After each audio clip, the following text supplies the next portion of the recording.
Alors là, on est sur une interview faite par Legendary Drops à Jonathan Rogers qui parle de manière générale du gaming en fait, de Path of Exile 2, de sa place dans le gaming. Je n'ai pas encore écouté, mais let's go. Of grinding gear games, Path of Exile 1 and their upcoming game, Path of Exile 2. This is an incredibly special conversation where we get to talk about both games, the success of the first one and what we get to look forward to in the second one, but even more so, I even go in to talk about some of the issues that I'm seeing in the games industry today. We have a little bit of back and forth on that as well. This is a very special interview, a very cool video. I'm so happy to share this with you guys. It would not have been possible if it wasn't for you in the first place. Without your support, I wouldn't be able to reach these people. So I have to thank you for this. And this video is that thank you. Enjoy. True. So you're one of the founders of Grinding Gear Games. What led you guys to make Path of Exile, and did you guys think you would make it this far? So I actually was one of the founders straight out of university. Okay. I was friends with Chris, who he was basically my best friend through university, and we kind of, I mean, I knew. Ça, je savais pas. Donc, du coup, Jonathan Rogers, c'était un des meilleurs amis de Chris Wilson, qui est le créateur de, enfin, qui est le papa en fait, qui est le patron de PoE. Ça, je savais pas. Donc, c'est vraiment des mecs qui sont sortis de la fac, ils ont dit tiens, on va faire PoE quoi. Hein. To be a game developer from the point I was like 10 years old, right? Like I was doing game development like as a hobby right from that point. So it really wasn't a question of like, was I going to be a game developer? It was a question of like, how is that going to happen? And Chris, he was actually the one who sort of suggested, look, what we need to be doing is making a sequel to Diablo 2. That was basically his view on things. And I obviously loved Diablo 2 as well. Yeah. But like I wasn't like, at the time when he was suggesting this, I wasn't still a player of it. You know what I mean? Like I'd played it a huge amount earlier, but Chris was still deep in Diablo 2. Donc on revient, donc l'idée de base de Path of Exile, c'était de faire un séquel, donc une suite à Diablo 2. And obviously loved the game, but he just made a really good case for the fact that you know what, like there hasn't been a game that got the whole formula right for a really long time. Like there was no evidence at the time that Blizzard was making it, right? Like we just had no idea. Yeah, there was like a 10-year lull or something, right? Yeah, it was that because I mean, that's the whole thing. But effectively, they hadn't announced anything. You know, like as far as we were concerned, it was just like here's just a game. Donc, en gros, quand ils ont commencé PoE dans l'idée que ce sera le sequel de Diablo 2, Diablo 3 n'avait pas été annoncé encore. That was still selling, by the way. Like people were still selling physical copies of Diablo 2. Yep. Like it might have been like 10 years later or something like that. There was still game was still selling like hotcakes. It's still good today. Yeah. There were you and so you had a game and it's like, okay, no one's made like a true successor to this thing. It's still selling in stores. Obviously, people, you know, there's still a huge amount of demand for this stuff. Why the hell, you know, like, are we not the ones doing this? So, yeah, I mean, basically, we, you know, we decided, hey, we'll just get started. And I was doing a lot of hobby game development. Chris had done a little bit of that, but you know, he was actually doing some security stuff. And we were just like, okay, like, well, let's just do it then. So yeah, we just started writing code and getting things done, and you know, we went a long way. And you know, I remember at the very beginning, because like we actually did like think, okay, well, what is the what would success look like for doing this? Like what, like if we're going to do this, like what would we have to actually achieve? Ils se sont dit en gros pour Path of Exile 1, ok, si ça devait être un succès, ça ressemblerait à quoi à la fin? C'est quoi la formule du succès en fait? Ils sont partis de ce genre de mantra là. Thing that we thought that we needed to achieve was effectively 10,000 concurrent players. That was donc ils avaient un objectif de 10 000 joueurs simultanés permanents quoi. The amount that we sort of worked out that if we had that, the amount of money that we would be making would be able to support the studio, and everything would be okay. So that was kind of our like what we were trying to do. So anything beyond that point, as far c'est beaucoup déjà 10 000 hein, au passage. As far as we were concerned, was just gravy. You know what I mean? Like everything beyond that was great. So yeah, I mean we pretty much achieved that like right from the start. Like we as soon as we had our closed beta, like, you know, things were going well and the company just did really well. So yeah, it's been pretty crazy. But yeah, I mean, as I said, like that was kind of our thing. Like we never really at the time sort of thought that we weren't thinking like we had to be the biggest game ever. We were just like, we can be sustainable if we have 10,000 concurrent users. So that's the audience we need to attract. If we can do that, then we're good. And so that was kind of our thinking. I think the sort of the grander scale is something that yeah, it wasn't really in our mind. Yeah. So I mean, obviously Path of Exile has been a bit of a standout success, especially like with free-to-play games, ARPG specifically. I still think there's not a lot of competition out there. Even you guys saw an opportunity, and I mean, we've had a couple of games come out over the last few years, but nothing in the same vein. What do you guys attribute to the game's longevity and its success? So when we started, I guess what we saw Donc was la question, c'est qu'est-ce qu'il pense qui a donné autant de longévité à PoE1 en fait. of like 5 pillars to make a good action RPG. Il dit que c'est autour de 5 piliers. Like Okay. and these are the things that we thought, okay, like there are people who have some of these, but there's no other game that has all of them except for Diablo 2. So the first one would be, well, I mean, in no particular order, you've got random level generation. Yep. Merci. Oui, parce que voilà, donc ça c'est la génération procédurale de map en fait, parce que un des trucs qui est cool dans Diablo 2, c'est que tu peux refaire une game encore et encore, et les maps elles vont être générées aléatoirement, et tu as cette sensation de renouveau permanent quasiment en fait. For longevity, you just need to have it. You need to have it. I mean, you need to do it well, because if you don't. Ce qui d'ailleurs va complètement à l'inverse de l'idée de Diablo 4 d'avoir un monde ouvert qui ne bouge jamais. C'est littéralement l'inverse. Have that. I mean, look. Au passage, il y a de la génération de maps sur Diablo 4, mais c'est seulement dans les donjons et éventuellement dans les pits, mais c'est très limité. Things are just going to get boring very quickly. You've just played through the same thing 1,000 times. I mean, obviously, even with random level generation, that can still happen, but it takes a lot longer. The next thing is a secure online economy. Incroyable. Secure Online Economy. Et ça, en fait, je pense que la plupart des gens qui n'ont pas joué 1 peuvent pas s'en rendre compte, mais l'économie de Path of Exile 1 est incroyable. Dans le sens, c'est extrêmement bien pensé. Et ce qui est fou, c'est que c'est une économie où il n'y a pas besoin d'or. Donc c'est une économie qui est complexe, mais qui est extrêmement bien foutue, en fait.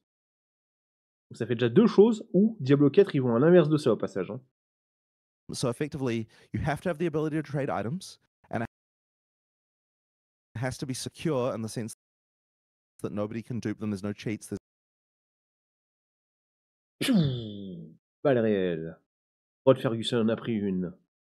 There's nothing like that. Like, that's really important for that long-term feeling, because it makes the stuff that you find feel like it has value. Yeah. Which I think is very important for the long term. 0 sur 2. The next one is that you have to have a random item system. So, and what I mean by that, what I mean is like the item system has to have elements of chance, and it has to be that anything you kill could be the thing that could drop the next amazing thing that you need to find. So, ça c'est vraiment le truc le plus important, je trouve, dans la hack and slash en fait. Et ça c'est vraiment l'héritage de Diablo 2. Diablo 2, tu peux tuer n'importe quel monstre en enfer, il peut te dropper une dinguerie. Tu peux dropper un pauvre Akanichou, tu peux ouvrir un pauvre coffre, tu peux faire une activité quelconque, tu peux looter une dinguerie. Tu soulèves le caillou d'une vache et tu lootes une zode. Possible à faire ça, tu vois. Et c'est un truc, tu ne l'as que très peu / trop peu sur D4. C'est assez malheureux parce que du coup, le grind, il a pas cette saveur où tu as ce petit moment de dopamine où tu lootes un, tu fais waouh, cool. Non, parce que tu sais que tu vas le looter à la fin, tu sais que tu as une chance, tu sais en plus, tu es prévenu, c'est si jamais il n'y a pas d'étoile, c'est que ça vaut rien. Et genre, tu vas aller sur duel, tu sais que tu vas le looter, tu sais juste pas lequel. Il n'y a pas ce côté vraiment, tu te balades un peu partout, tu fais ta vie là sur le jeu et d'un coup, paf, tu tues une dinguerie. Et c'est permanent sur PoE en fait, c'est permanent en fait. In practice, since we launched, we have also added more deterministic things as well, which I think do have a place. But you certainly need it needs to be that just killing any random monster could be the one that drops like the amazing item. Like you still need that feeling all the time. Ça c'est vraiment l'héritage de Diablo. Il est en train de répéter ce que j'ai dit là. Ça c'est l'héritage de Diablo 2. Hein. C'est typiquement ça quoi. You know, you like. If you don't have that, then what happens is that you see you finish a grind, and then the next giant grind is like stretching out ahead of you. And if you don't think you're going to get any rewardingness until the point where you finish that, that's a good moment that you might choose to quit. So it's actually one of those things that is really important. Là, ce qu'il est en train de décrire, no joke, hein, c'est ni plus ni moins que quand tu rentres dans le grind de pit dans Diablo 4 quand tu veux monter tes parangons, et à un moment donné, tu lootes rien pendant je sais pas combien de temps, et tu sais très bien que pendant le moment où tu tues les mobs, tu n'auras rien. Donc, tu as ce moment-là, au tout dernier, tu ouvres le code, tu vois, tu fais « Oh, encore 3 minutes à faire pour rien avant que j'ai la la prochaine chance de looter un truc, et c'est terrible en fait. Tu sais que quand tu vas en Helltide, les chances d'avoir un bon truc sont extrêmement faibles, et le pire étant, c'est que ils ont retiré les loots potentiellement légendaires et ancestraux des boss, d'accord? Mais quand tu y réfléchis, c'est-à-dire que quand tu vas sur un boss, tu vas pour un loot, spécialement, généralement, tu vas pour un loot avec un affixe et rien d'autre. C'est terrible, en fait, comme idée, en fait, dans le game design. Alors, c'est vraiment un entonnoir où on dit, vous allez là. Ça me fait penser à, rien à voir, mais vous savez, ça me fait penser au clip légendaire de Pink Floyd, de Another Brick in the Wall, c'est exactement ça. T'as tout le monde qui est aligné, qui fait son truc, toi, et t'as une direction qui dit, toi tu fais ça, toi tu vas là, toi tu vas looter ça. On dirait que c'est Rod Ferguson ou les mecs de Blizzard qui décident ce que nous on doit faire en fait. Et c'est terrible en fait, en termes de game design, c'est vraiment très pauvre.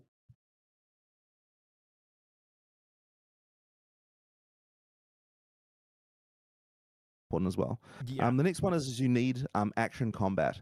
And at the time, the reason why what we were talking about there is as opposed to the kind of more MMO style combat that you had back then, which was like very like, you know, like just everything's on cooldown, like you have a million abilities and it's just kind of like one thing after the other. That sort of cooldown rotation, like sort of slower paced combat that you had from the MMOs at the time. And was that all of them, or did I say 4? I can't quite remember now. What was I up to? Did I miss one? Maybe, I think so. No, right. So there was the other one. The other one was a deep you said the loot and the action combat and the trading. Yeah. So a deep system of character customization. So effectively, you need enough depth in the way that you build your characters to make it so that you're willing to play through the same character. So not through the same character, through the game again, but with a different build, so that can still be interesting to you. That was something that ça c'est fait sur Diablo 4 aussi. Et D2 c'était pas trop fait non plus. Pour le coup, sur ce point-là, il dit qu'en gros, il faut avoir une telle profondeur de personnage que tu as envie de refaire le jeu avec un autre personnage. Il disait que D2 l'avait pas trop. D4 l'a un peu plus que D2, ça. Hein. D2, t'as un côté assez répétitif quand même. Le but du jeu, c'est juste de faire un... C'est un peu différent sur D2. C'est prendre le pilier, comme il le décrit, qui est le moins important, le moins plaisant sur D2. Mais t'as quand même un plaisir à monter un build que t'as jamais fait sur D2. Ça arrive. T'as un plaisir à dépenser tes ressources pour faire un build un peu plus compliqué, un peu plus dur à avoir, oui. Mais c'est clairement le point le moins bien exploité sur Diablo 2, oui. A reset, which is effectively like the fresh economic start, and that concept was ultra important because et lui il dit qu'en gros ils ont réussi à faire ça, c'est surtout le système de saison, le fresh economic start en fait. Et c'est vrai qu'en fait il y a de ça en fait. Je sais qu'il y a pas mal de gens qui sont pas habitués à Kenslash. À chaque fois on leur dit non mais il y a un système de saison, ah mais non moi j'ai pas envie de refaire mon personnage, mais en fait c'est tout le truc, il est là en fait, c'est que justement t'as une fraîche économie et tu vas pouvoir revivre l'aventure de monter un personnage en prenant d'autres chemins en fait que ce que t'as fait la saison d'avant en fait. C'est un des intérêts majeurs du hack and slash, le système de saison selon moi. Moi un truc que j'adore faire, là je le fais depuis quelques personnages, c'est je prends un perso depuis zéro, j'ai pas de ressources, j'ai rien du tout, et je fais la construction, je fais la montée en puissance du personnage, je fais la montée, l'évolution du personnage, c'est super, moi j'adore faire ça en fait. Then you need to have the ability for your character to be different every time. There needs to be lots of build variety and things that you can do so that you feel like you're having a different experience each time as well. So those are kind of the like 5 pillars that we had. J'en ai compté 4, mais c'est pas grave. I think that really like at this point, the one that I think a lot of companies still don't have, the ones that I think that companies still often don't do, one of them is they're really afraid to do full economic resets where there's absolutely zero progress that carries on between the leagues.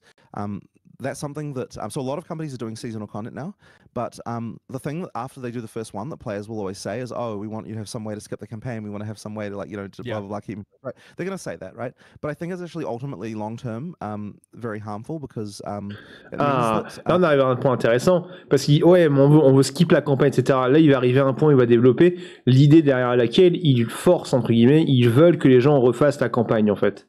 Like when you have a full economic reset, it means that new players can join your game and not feel like they're behind everyone. Ouais, donc il dit que du coup là, quand tu as une économie qui est reset comme ça, un nouveau joueur peut rejoindre le jeu et ne pas se sentir trop derrière parce que lui aussi va faire la campagne comme tous les autres joueurs qui vont devoir refaire la campagne. Like they're behind everyone in terms of knowledge, but they're not behind everyone in terms of like, physically speaking, everyone who starts a Path of Exile league is on the same playing field, apart from what they know about the game. So I think that's super important. So that's one that a lot of companies still aren't doing. But the other one as well that a lot of companies don't do is item trade with no binding of items, and so that really keeps the value. And a lot of companies are very afraid to do that. You know, like it's one of those things I think is ultra important. Like it leads to so many problems. Là, pour le coup, il s'attaque un tout petit peu aussi au système de trade de Last Epoch, parce que Last Epoch, ou même un jeu comme Lost Ark d'ailleurs, Last Epoch ou Lost Ark, dès que ton item il passe par le market, il est marqué comme étant lié. Donc l'économie, elle est fermée en fait. C'est-à-dire que tu fais un trade, mais ton item, une fois qu'il rentre dans le marché du trade, il est condamné à devenir lié. Vous voyez ce que je veux dire? Donc ça, c'est pas vraiment, il s'attaque pas vraiment à Diablo 4, parce que Diablo 4, il n'y a rien en fait. Il s'est attaqué à Diablo 4, enfin il s'attaque pas, mais il a mis en avant le problème de Diablo 4 tout à l'heure quand il disait que c'est très important d'avoir une économie sans dupes, une bonne économie solide sans dupes. Bah oui, merci, Diablo 4, ça fait littéralement 8 mois qu'il y a des dupes de partout, donc ça c'est un peu casse-couille. Et encore je suis gentil pour 8 mois. Et donc ça c'est le côté OD4 fail. Mais par contre, ce qu'il décrit avec les items des compagnies qui ont peur de faire un trade qui est vraiment open, là, je pense qu'il n'y a peut-être pas que ça, mais moi, je pense à Last Epoch instantanément quand il dit ça. And people look at the problems and they assume that those problems are worse than the benefit. And I think that's partly because the benefit is a little bit more intangible. Like it's harder to kind of appreciate the value that players feel, like because it's kind of, you know, like it doesn't even kind of matter initially, and it's like one of those longer term kind of like concerns. But I think that is really valuable, and it's something that I wish more games would do. I'm actually really happy you said something about that, because I think it's one of the things where, like, I look at you guys, I also, like, I play Warframe. That's one of my big games, right? And you guys are very similar in that, with, like, being able to trade loot and whatnot. So many games stay away from that.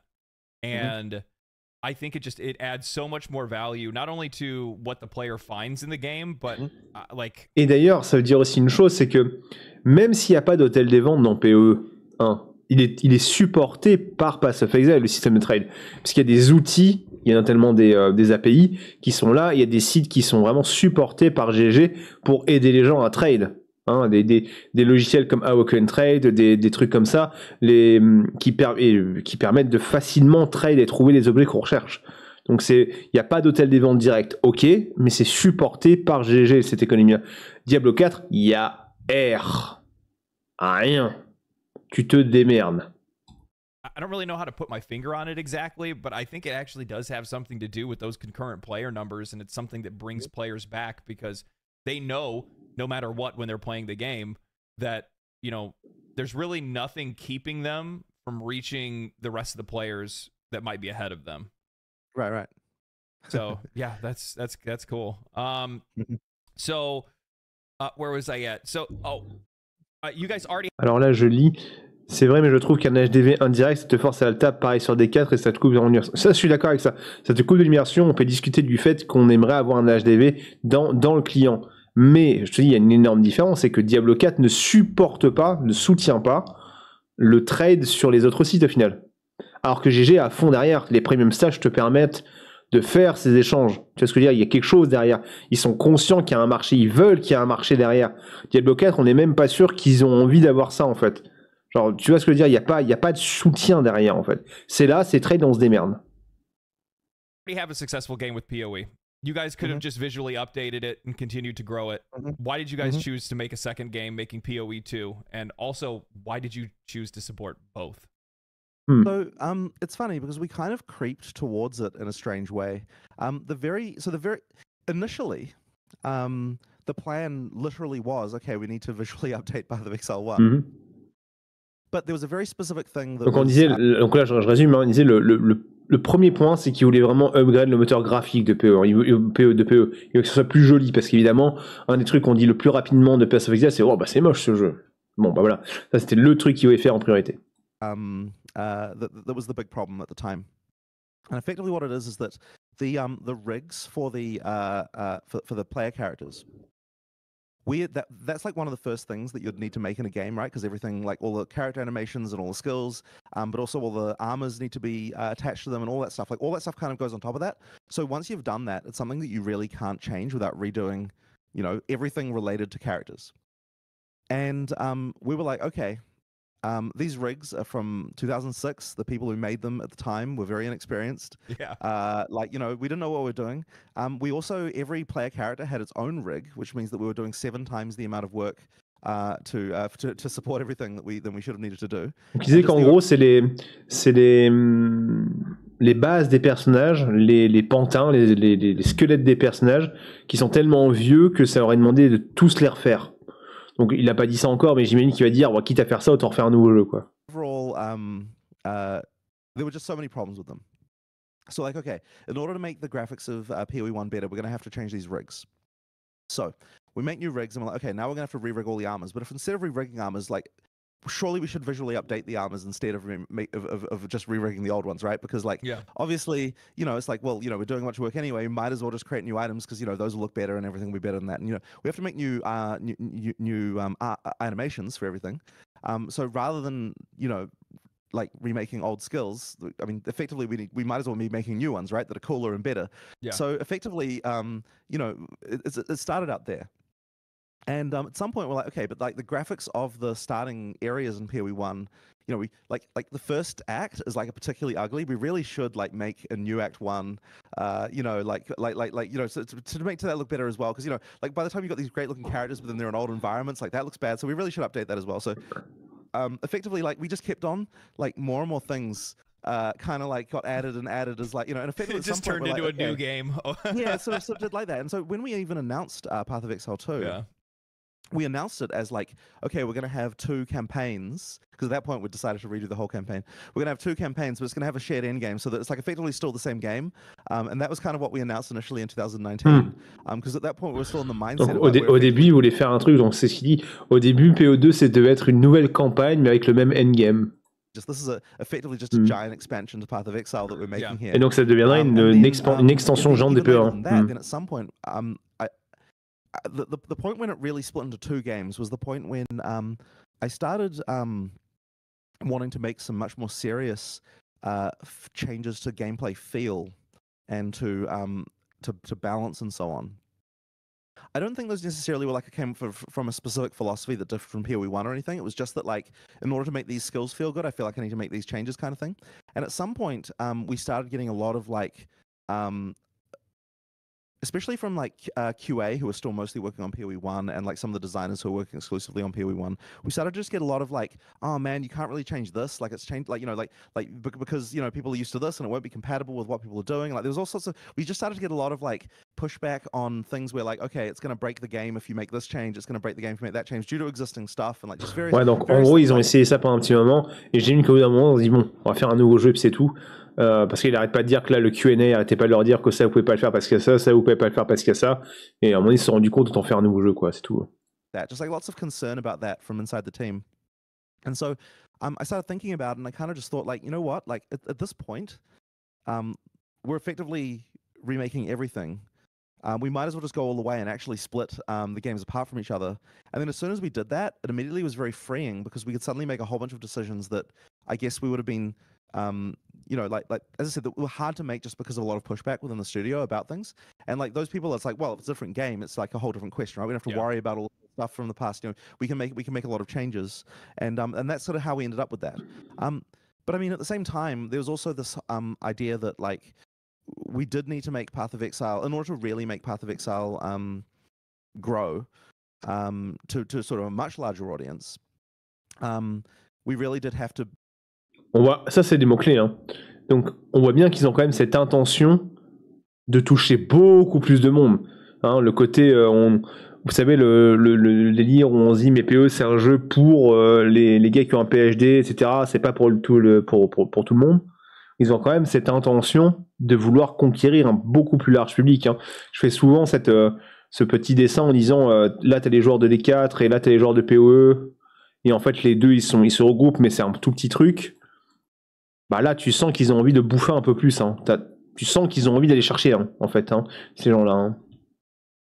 Like, there are a lot of people who've tried Path of Exile in the past who effectively, you know, like fell off it for whatever reason. Maybe they didn't like the combat, or maybe it was too complex, or maybe they didn't like this, that, or the other thing. 6 years straight, I've tried the game and quit. Yeah. So it's effectively by putting a line in the sand and saying, okay, we're making a sequel now. It effectively means all those people who tried it before and maybe didn't like it are like, okay, well maybe I'll give this another shot now, because you know you were saying that you have made a substantially different game here, which obviously. Exactement ce qui se passe avec les gens. C'est exactement ce qui se passe pour probablement certains d'entre vous. Vous avez essayé avant, ça n'a pas marché, le nouveau il sort, hop, let's go. C'est exactement ça, quoi. We have. So, you know, it's a time for then all of those people who tried the game in the past to come back and give it another shot. I think that is another important element of, you know, making a sequel like that. Yeah, I was just saying that's kind of how we ended up where we are. Oh, okay, well, that's good. All right. So on that, actually, because there's we're gonna get into some PoE. Alors stop. Si c'est fait. Mais tu peux respect facilement déjà tout ma Twitch. Alors, je vais le dire, c'est pas méchant, mais là quand je te vois écrire, je pense juste que tu n'es pas au courant de ce qui est possible de faire en fait. Parce que tu peux respect juste avec des golds. Hein. T'as pas besoin des regrettors, bon, tu peux respect avec des golds. Je suis même pas sûr que tu sois au courant de ça. Tu vois. Parce que le système de respect avec les golds, c'est exactement le même système de respect que tu vas avoir dans le 2. Il est déjà dans le 1. 2 questions here now, but from my perspective, I got some time playing the game. I'm a big ARPG fan. I grew up playing Diablo 2. I had a cracked version on my mom's computer. She could barely pull me off of it any chance she got. But from my perspective, this game feels like a true evolution in the genre. It's the pacing, the combat, the dodge mechanics. What were you guys trying to accomplish with this? Because it does feel like an evolution. It doesn't play like any other ARPG I've played before.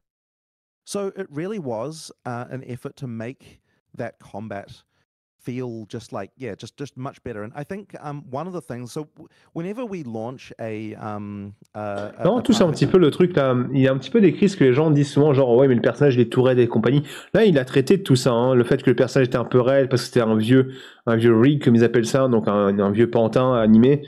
Et donc tout ça c'est quelque chose qu'ils en avaient parfaitement conscience avant quoi. Hein.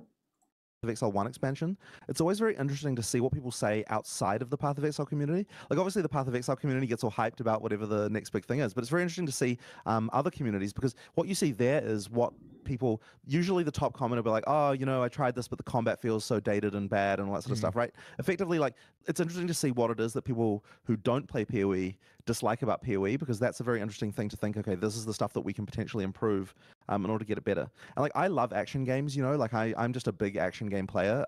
So I just wanted to make something. Ça, c'est un truc que j'aime bien, parce que je suis en train de réfléchir. Genre, j'ai pas le souvenir, ça a dû arriver, mais j'ai pas le souvenir des devs de Diablo 4 qui disent on a fait attention à ce que vous disiez ne pas aimer. Une phrase aussi simple que ça. Ou alors c'est des trucs très généraux, genre vous voulez aller vite, bon bah merci. Ou vous voulez qu'il y ait... J'ai pas le souvenir d'une discussion comme ça, il a dit on fait très attention à ce que vous dites dans le mauvais sens en fait. C'est-à-dire que Diablo 4, eux ils sont intéressés par ce qu'on aime. Parce que genre ce qu'on aime, ils le poussent. Ça c'est vrai, il le dit souvent, on a vu que vous appréciez, ça d'accord, je l'ai parfaitement en tête. Mais j'ai pas le souvenir de trucs qui commencent par on a regardé ce que vous aimiez pas, à part la vitesse, à part globalement la vitesse et se simplifier la vie, c'est-à-dire que tout ce qui est ergonomie et tout ce qui est simplification du jeu, ça ils ont écouté. Mais ça s'arrête là en fait, plus ou moins. Something that to me felt like a decent action game. You know, like I want to kind of be able to have the best of both worlds. I want to be able to feel like an action RPG as far as like all the stats and like, you know, interesting stuff like along the traditional like looter type game. Build diversity, but I all also that. want, yeah, but I also want you to be able to approach it like an action game. You know, where you know you've got mechanics that you can dodge, that you can understand, like, you know, you can see everything's got wind up, so you can see like you know what's going to hit you. You can learn mechanics of bosses, like you can effectively I think if your character is weaker, you can overcome some degree of that in PoE2 with play skill. But then at the same time, if you don't have as much play skill, you also can overcome some of that by getting more stats and doing more grinding. So ideally, we can kind of get the best of both of those worlds. But yeah, I mean, it really just comes down. En gros, ce qu'il est en train de dire, c'est qu'ils veulent mettre en avant le fait que si tu joues mieux ton personnage, tu seras récompensé parce que tu pourras faire des choses plus dures plus rapidement. C'est ça qu'il dit là. Hein. C'est-à-dire qu'en gros, si je prends d'autres mots pour exprimer ce qu'il dit, il veut garder ce côté où, de performance, c'est-à-dire c'est comme ça, de performance, qui dit qu'un meilleur joueur avancera plus facilement. Un joueur qui est moins à l'aise, il devra juste se stuffer un peu plus, être un peu plus fort que ce qu'il a actuellement pour pouvoir passer, mais il passera quand même. Oui, j'aime bien ce style, parce que c'est déjà le cas dans PoE en passage, hein. Mais je pense qu'on ça va vraiment doublement se sentir dans le 2 là. Alors que ça, pour le coup, le skill cap dans Diablo 4, il est littéralement inexistant pour le coup. I'm an action game fan. I want us to be good on the level of an action game. Le seul skill cap qu'il y avait dans Diablo 4 au passage, c'était quand il y avait Lilith. Et d'ailleurs, ça, c'est un des gros choix qu'ils ont fait dans Diablo 4. Hein. Parce que la Lilith première du nom, moi, ça m'a donné plein d'espoir en mode, ok, ils sont capables de faire des combats qui sont cool. S'ils débug ça, qu'ils font plein de combats comme ça va être trop cool. Ils ont fait exactement l'inverse. Ils l'ont débugué, oui, mais ils l'ont méga simplifié. Et ils l'ont toujours. D'ailleurs, ils l'ont pas débugué, d'ailleurs. Ils l'ont méga simplifié sans la débugger. Beaucoup plus fort. Et ils ont pas arrêté de faire des choses encore plus simples derrière. Genre, du Réact, quand c'est sorti, bon. Pour savoir que c'est un des grands démons des enfers, c'est pas évident. Dariel, c'est pareil, quoi. C'est très décevant comme combat.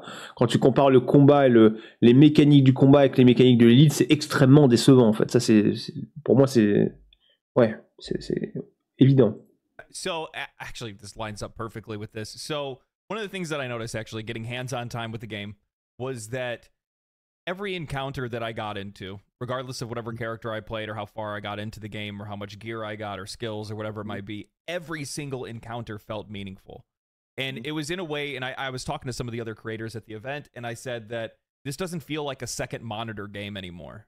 Because like Path of Exile, Diablo, these are games I got YouTube up on the second monitor, I'm watching something else, and it demanded my attention at every given moment. Otherwise, I very easily could lose, even though it was fighting something that otherwise I could probably overpower. Oddly, it reminds me of Elden Ring in a lot of ways, because it's just that engaging. How did you guys manage to create that kind of feel? Was that the intention, and what kind of impact do you guys think that's going to have on the gameplay overall? So we really do want to make sure that, especially the first time you play through the campaign, that the combat isn't... And I mean, I think that the word around here that often says we don't want the combat to feel trivialized. Like, we want it actually... Yeah, like, as you said, we want it to feel meaningful. And this has been a really big... Ça, c'est énorme aussi, comme ce qu'il dit. Hein, parce que c'est exactement à l'inverse de ce qu'a fait Diablo 4 aussi. Hein. C'est-à-dire que là, ils veulent être sûrs que pendant la campagne, pendant la première fois que vous allez faire la campagne, vous avez vraiment des combats qui sont pas trivialisés, qui sont pas simples. Ils veulent pas que vous littéralement rouliez sur le jeu. C'est exactement le putain d'inverse de ce qu'a fait Diablo 4. Tension point in development a lot of the time, because I guess there's several reasons for that. So one of them is that if you're not expecting that as a player, that is like a very big different game feel. Yeah. You know, like it's a huge deal, right? So, and like that's one of those things that I feel like it's really important that people understand, is that like that yeah, like you're gonna have to concentrate on the bosses. Like the bosses shouldn't be you just walk up and kill them in 5 seconds. You need to like observe the mechanics and engage with them and like understand them, and like like it might take you a couple of deaths before you kill a boss. That kind of thing. And I think that like yeah, I think from a designer's perspective as well, you kind of want, like, you put all this effort into designing a boss. J'aime bien l'idée, parce que tu dis, c'est une idée sadique. On veut que vous mouriez. Vous devez mourir, là. Ne cassez pas les couilles, vous devez crever. I want a player to just walk in and be like, oh yeah, I just killed it in 2 seconds. Like, nothing you did mattered. You know what I mean? Like, so on that level, we just want the combat to feel like it matters. But at the same time, you do need a feeling of progression through the game, and you do need to make sure that at some point you get to the point where you feel much more powerful than the content. Now, I think the difference is with PoE 2 versus 1 is that the point where you reach that is a bit later than it was in PoE 1. Intéressant ça. Donc là, en gros, il dit que la montée en puissance du personnage, si dans PoE 1, la montée en puissance, elle est comme ça, c'est pas comme ça, bah dans PoE 2, ça sera plutôt comme ça, quoi. C'est ça qu'il dit. Hein. C'est-à-dire qu'il y a une montée en puissance, mais la montée en puissance, elle est moins violente. As well, is that people have so much knowledge of PoE 1 at this point. Voilà. That they can reach that, trivialization point. Ça, c'est un truc qui est intéressant, parce que j'étais sur le stream de Ben tout à l'heure, et il disait le délire, c'est que on connaît tellement bien PoE1 que ce qui se passe, c'est que il nous proposait une difficulté, on arrivait à résoudre le problème, on arrivait à résoudre le problème. Une fois que le problème était résolu, ça nous semblait trivial, donc du coup, ils augmentaient la difficulté. Nous, on arrivait à résoudre le problème. Mais ce qui se passait, c'est que du coup, ça rajoutait des couches de difficulté et des couches de compréhension et ça a rendu complexe le jeu. C'est-à-dire que quelqu'un qui arrivait après sur PoE1, il se retrouvait devant une dizaine de couches en plus là que les autres, ils ont dû passer à travers. Mais en gros, le power creep a desservi les joueurs les moins expérimentés. Parce que le power creep a été assumé par les anciens joueurs, ils sont passés au-dessus, du power creep des mobs aussi, mais le mec qui vient de commencer le power creep des mobs tout en haut, il n'en est pas là encore, vous voyez ce que je veux dire? Donc la distance entre un joueur qui débute et un joueur qui joue depuis quelques années à PE, elle n'a pas arrêté de grandir. Ça, toujours, l'écart était toujours grandissant en fait. Very quickly, right from the start of the game. You know, like obviously we've added like lots of content over the years and all sorts of stuff like that. So it's kind of gotten to the point now where PoE1 combat really just doesn't kind of like matter very much overall. Unfortunately. So yeah, we were trying to get back to a situation where the combat wasn't trivialized. But then once again, there's a lot of tension, right? Like as we are doing testing on closed betas and so on, you definitely get a cohort of people who are like, oh, you know, effectively, I mean, ultimately they're finding the game too hard, right? For their level of concentration that they want to put into it. And so we really have to, like, you know, do a fine line here. And so ideally what we can achieve is that if you are finding something too hard, you can go and grind, you can get a level of power from what you're, from the stuff, you know, that you know, look around the world. Quand il réfléchit, c'est vraiment dur en termes d'équilibrage. Hein. Là, pour le coup, c'est pareil. Il peut mettre vraiment la misère à Diablo 4 parce que là, ils veulent un truc qui soit suffisamment dur pour que ce soit pas trivial, mais pas trop dur. Dans le sens où si jamais tu prends quelques levels en plus, tu vas le sentir et ça va rendre le combat beaucoup plus simple. Donc pour trouver la ligne au milieu, bah c'est pas facile, hein. Stuff and sort of come back, and that's like a thing that you can do.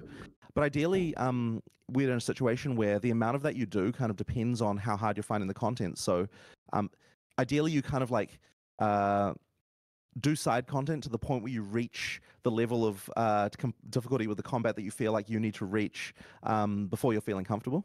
I got you. Okay. It was actually a realization that we had relatively recently, because there was actually an interesting thing. You mentioned Elden Ring. There's actually an interesting thing I noticed with Elden Ring, which is that if I'm playing Elden Ring and I try to kill a boss and I can't kill it, then what I do is I just go and do some random side content until I feel powerful enough to come back. And that was something that Path of Exile 2 players in the closed betas were not doing. Ah, c'est intéressant ça. Donc en gros, ce qu'il dit, c'est que imaginez que les joueurs qui faisaient la bêta, ils ont pris la ligne droite, la ligne principale, et ils se retrouvaient devant un boss, et le boss leur mettait vraiment des taquets, mais ils n'avaient pas fait les side quests en fait. Pas assez les side quests pour se renforcer. C'est ça qu'il dit en fait. Il dit que les joueurs qui ont il dit pas tous les joueurs, mais que les joueurs qui ont testé avaient tendance à aller se heurter à un boss, mais pas à faire les side quests à côté. Donc ça, c'est une information aussi. Ça veut dire que rusher la quête principale, c'est pas du tout une bonne idée dans PoE2, hein, de ce qu'il dit. Hein. Il faut prendre le temps d'aller sur les side quests, parce que j'ai vu que dans les side quests, on va tomber sur des boss un peu plus simples, qui vont nous renforcer, qui vont nous permettre d'arriver sur le boss de l'histoire principale de manière beaucoup plus facile, on va dire ça comme ça. Hein. I'm like, Jesus Christ, it's a fly. Sorry. That was something that Path of Exile 2 players in the closed betas weren't doing. And I was kind of, well, why is this? Like, why is it that people just slam their face against a boss again and again and again in PoE2, where in a game like Elden Ring, you'd go off and you'd, and you would, you know, go do something else.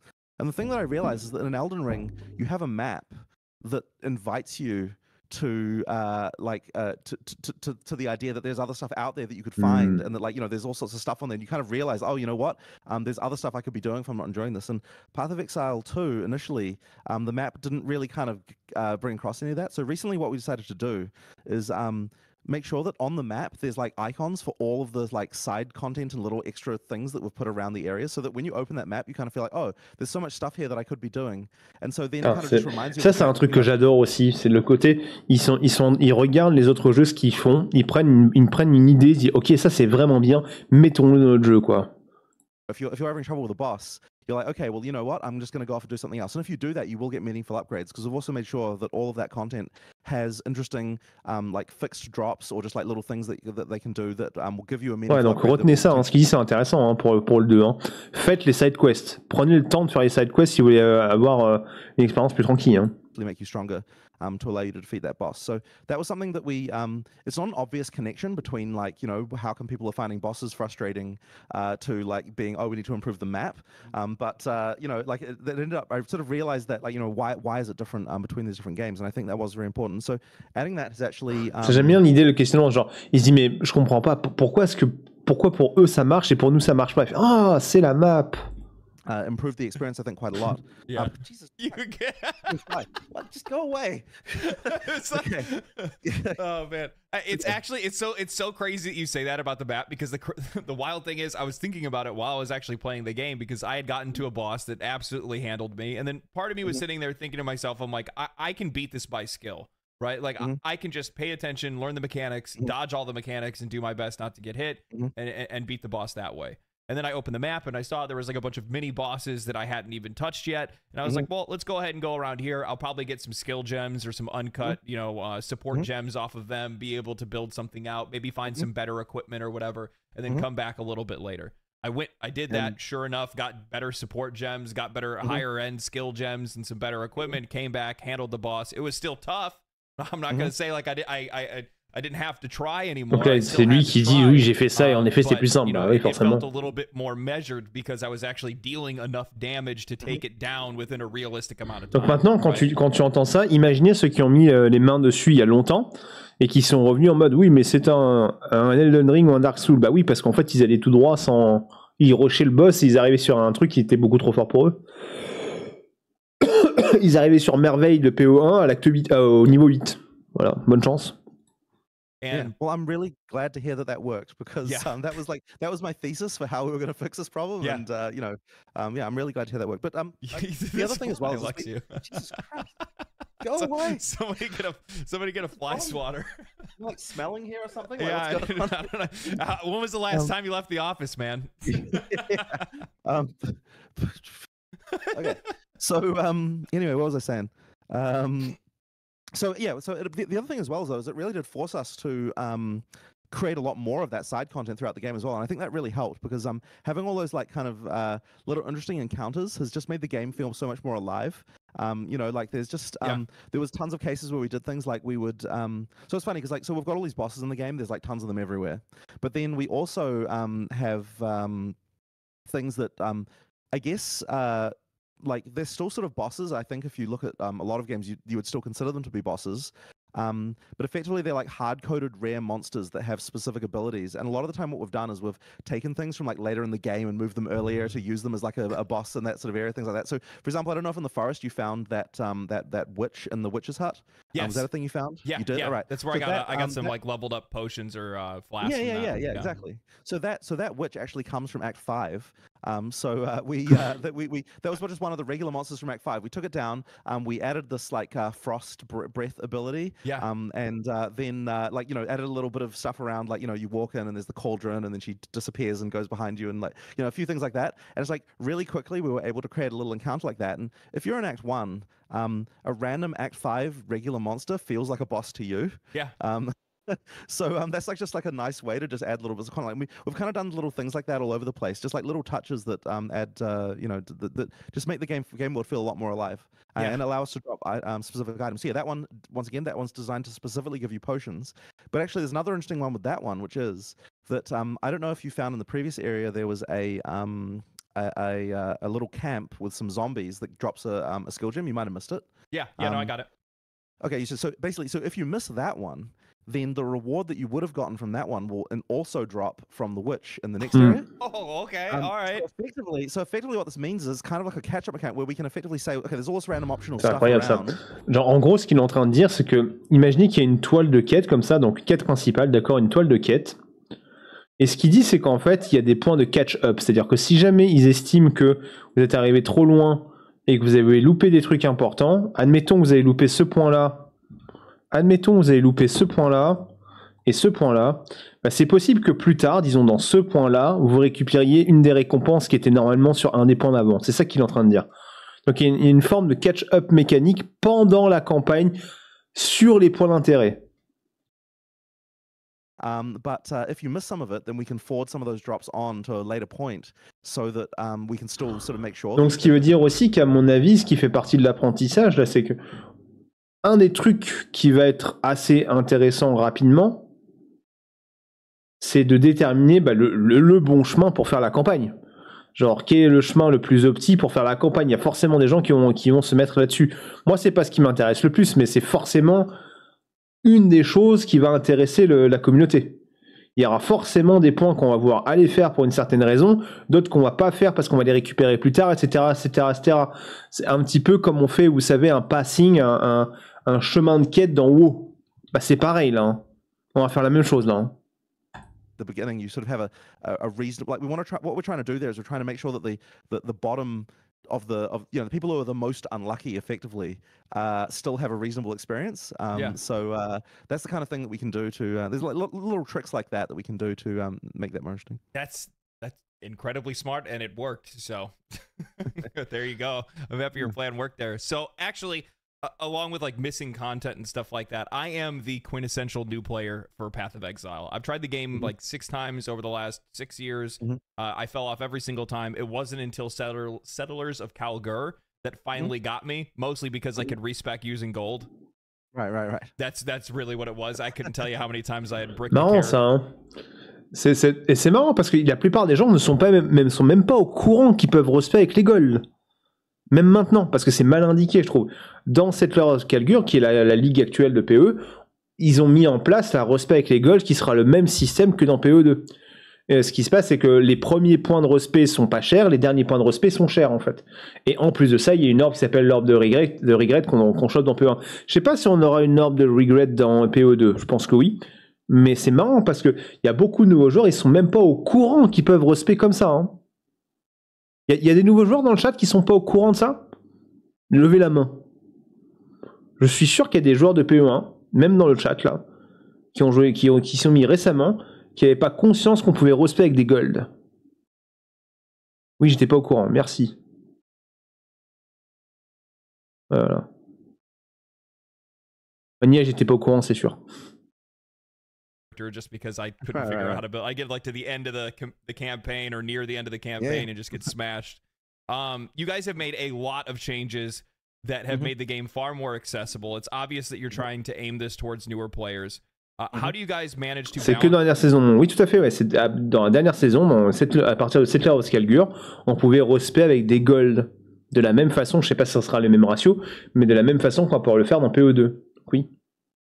Something that is going to be good for new players while still keeping the game the same for those hardcore players that they've come to love for Path of Exile.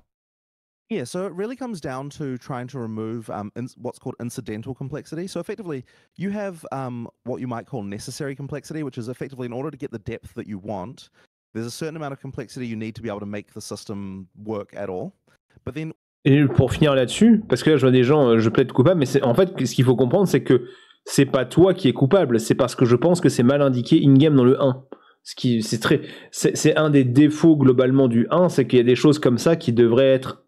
Après, je suis sûr qu'il y a un tooltip, mais ça devrait être vraiment mis en avant, à mon avis, pour le nouveau joueur. Et c'est quelque chose, à mon avis, ils vont y faire attention dans le 2. Also, you have incidental complexity, which is effectively things that are complicated, where simplifying them doesn't change the depth of the system at all. And a great example of that is the way that skill gems work, where previously skill gems were on items. It meant that every time you upgraded an item, you had to worry about your skill gems. That didn't change anything about the options that you had for how to combine skill gems or anything like that. So effectively, I would class that as incidental complexity because it's something that made the game more complicated, but it didn't change anything about what you could actually achieve in the system in terms of like how you what the ultimate way that the combos you can do, anything about how you build your character. All it did was just get in the way. So effectively, what we're trying to do is just remove all that stuff that's getting in the way. That's not.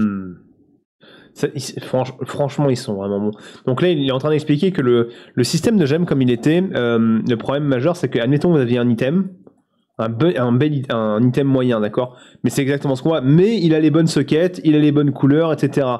Bah, le truc, c'est que si jamais tu trouves un item qui fait plus 10%, disons plus 10%, mais qui a pas les bons liens, qui a pas les bons trucs, bah, ça va te demander un effort supplémentaire pour avoir les bons liens et les bonnes chasses. Et en fait, ça ne faisait rien à l'état final de ton personnage une fois ces modifications apportées. Donc en gros, ça a retardé le plaisir d'avoir looté cet item de 10%, l'avancement de ton personnage. Et ce qu'il dit, c'est que dans le 2, ils ont voulu faire en sorte que quand tu avais une upgrade, t'avais pas l'impression de devoir faire des efforts supplémentaires juste pour valider cette upgrade. T'avais l'upgrade. Making the game deeper while keeping all the stuff that is necessary to make the game interesting and have interesting depth. So if we can do that, then I think that we will have something which new players are going to find a lot more friendly. Voilà. Et donc là bien sûr, j'ai pris l'exemple des items, mais j'imagine qu'ils ont appliqué ça à tous les systèmes de PoE en fait. So yeah, like the skill system being a great example. I mean, things like making respecs easier and gold and stuff like that stuff all really helps. Et là, il parle des respects. There's just a lot of these things, and really, like what we were doing before, some of that stuff just wasn't really necessary. It was not improving the game to do it that way. So the answer there is like, effectively, I believe that you can have it both ways, but at the same time, like I never want to make a decision that's going to make the game less deep. And it's very interesting because, like, obviously that. Je ne veux jamais prendre une décision qui va rendre le jeu moins profond dans ses mécaniques. Ça, c'est quand même un beau statement aussi. That can be something that can mean different things. C'est vraiment la différence entre ce que j'expliquais entre un jeu qui est profond et un jeu qui est complexe dans le sens pas accessible. Compliqué, c'est la différence entre complexe compliqué, accessibilité. Il y a un mix de tout ça à prendre en compte en fait. C'est pas pareil. Tu peux faire qu'un jeu soit plus accessible et plus sympa à l'utilisation sans enlever de la complexité du jeu et de la profondeur au jeu en fait. Et ça, c'est ce qu'ils ont. J'aime bien parce que franchement, il y a beaucoup de choses qu'ils disent où j'ai plus ou moins le même discours là depuis je sais pas combien de temps là sur les Diablo et sur les ARPG. Et généralement, je dis souvent quand je dis un truc, c'est que ça n'arrivera jamais. Là, j'ai l'impression que c'est l'inverse. Donc c'est vraiment cool en fait. Moi, ça me parle, ça me chatouille dans le. Ça me caresse dans le bon sens du poil, quoi. Here's an interesting one that was like one recently that we changed, which was that we changed from 5 flasks down to from having 5 flask slots that you could do whatever you wanted with, to having just a life slot and a mana flask slot, and getting rid of the piano keys. Yeah, exactly. So you could look at that. Obviously, we're trying to solve a real problem because that one actually came out of the fact that whenever I was actually watching new players play, the thing that they would screw up the most was using flasks. Like they would press the wrong button, they'd do one that was empty. There was all sorts of stuff that they'd be doing there that that just wasn't that was causing them to die. And I was like, at the same time, you've also got the whole flask piano thing, which is like, not great. And but the thing is, when we first said, okay, well, what if we just had 1 mana and one life slot? The first reaction to that is, oh, you're simplifying the game, you're dumbing it down, this kind of thing. Like this is something that we have to be worried about. So then it's like, okay, well, how can we have a system where we can bring back some of the interesting build choices that you felt like you had before? Donc là, il est en train d'expliquer le système de charme de PoE2 avec les utilitaires, les flasques utilitaires qui se transforment en charme, quoi. Stuff that was making new players fail. The physical actually having to use the potions part. Yeah, exactly. So that's when we thought about, okay, well, what do people really want the variability of their flasks to be able to achieve? And the answer is they want solutions to things like getting frozen and like fire, like burning and this kind of stuff. They generally using those flask slots for things that aren't even life and mana. So then we're like, okay, so we're going to add this new system called charms, and they automatically trigger, and they still give you some interesting build choices, but they don't require the physical dexterity of having to, of having to hit all these different buttons all the time and knowing which one to press. And so like that's another great example of like, okay, we can do something which is like we've got a way to keep the depth, but we've also got a way to simplify things down and make things easier. And along the way, I actually think it actually improved some things about build choices too, because a flask with the mods on flasks are much more important to think about choosing between when you've only got 1 flask of each type. Like if you've got 5 flasks, then the mods kind of fade into irrelevance because it's ouais, alors après je sais pas trop parce que à la fin je trouve que le système 2 flasques et 3 charmes ça revient ou X charmes ça revient plus ou moins au même but now it's like you've got 1 life flask, it's like okay, you really care about what mods those are, and like there are different choices now about like what am I prioritizing here about what I want in that flask. So I think pour l'instant je m'en rends pas bien compte, mais pour moi à la fin ça sera pareil. Kind of a long rant about a very specific system there to give you a kind of example, but effectively that's the kind of design process we go through when we're thinking about like how can we improve things for new users without actually breaking any, like removing any depth for high-end players while still having. Le fait est que dans le 1, en fait, le côté PE, c'est un piano, blablabla. En fait, pas vraiment, parce que à la fin, si tu utilises des bonnes currencies au bon endroit pour tes flasques, elles sont automatisées, tes flasques. Techniquement, à la fin, t'as juste ta flasque de vie, ta flasque de mana, voire même juste ta flasque de vie. Donc, j'entends ce qu'il dit pour le nouveau joueur. Pour un joueur vétéran, je sais, moi, ça fait pas écho ce qu'il raconte. All these build choices that are going to matter in the long term. So I think that's really smart because the thing is that looking at the... Si, les charmes sont des passifs, mais ça n'a pas d'importance, parce que c'est un truc qui dit, par exemple, quand tu deviens ignité, quand tu deviens brûlé, ça t'active une immunité au bleed. Bah, tu peux faire exactement à la brûlure. Tu peux avoir exactement le même genre de flasque qui dit, tu actives la flasque, qui te donne la résistance feu et l'immunité aux brûlures. Quand tu deviens brûlé, tu peux faire exactement la même chose sur PE1. Pareil.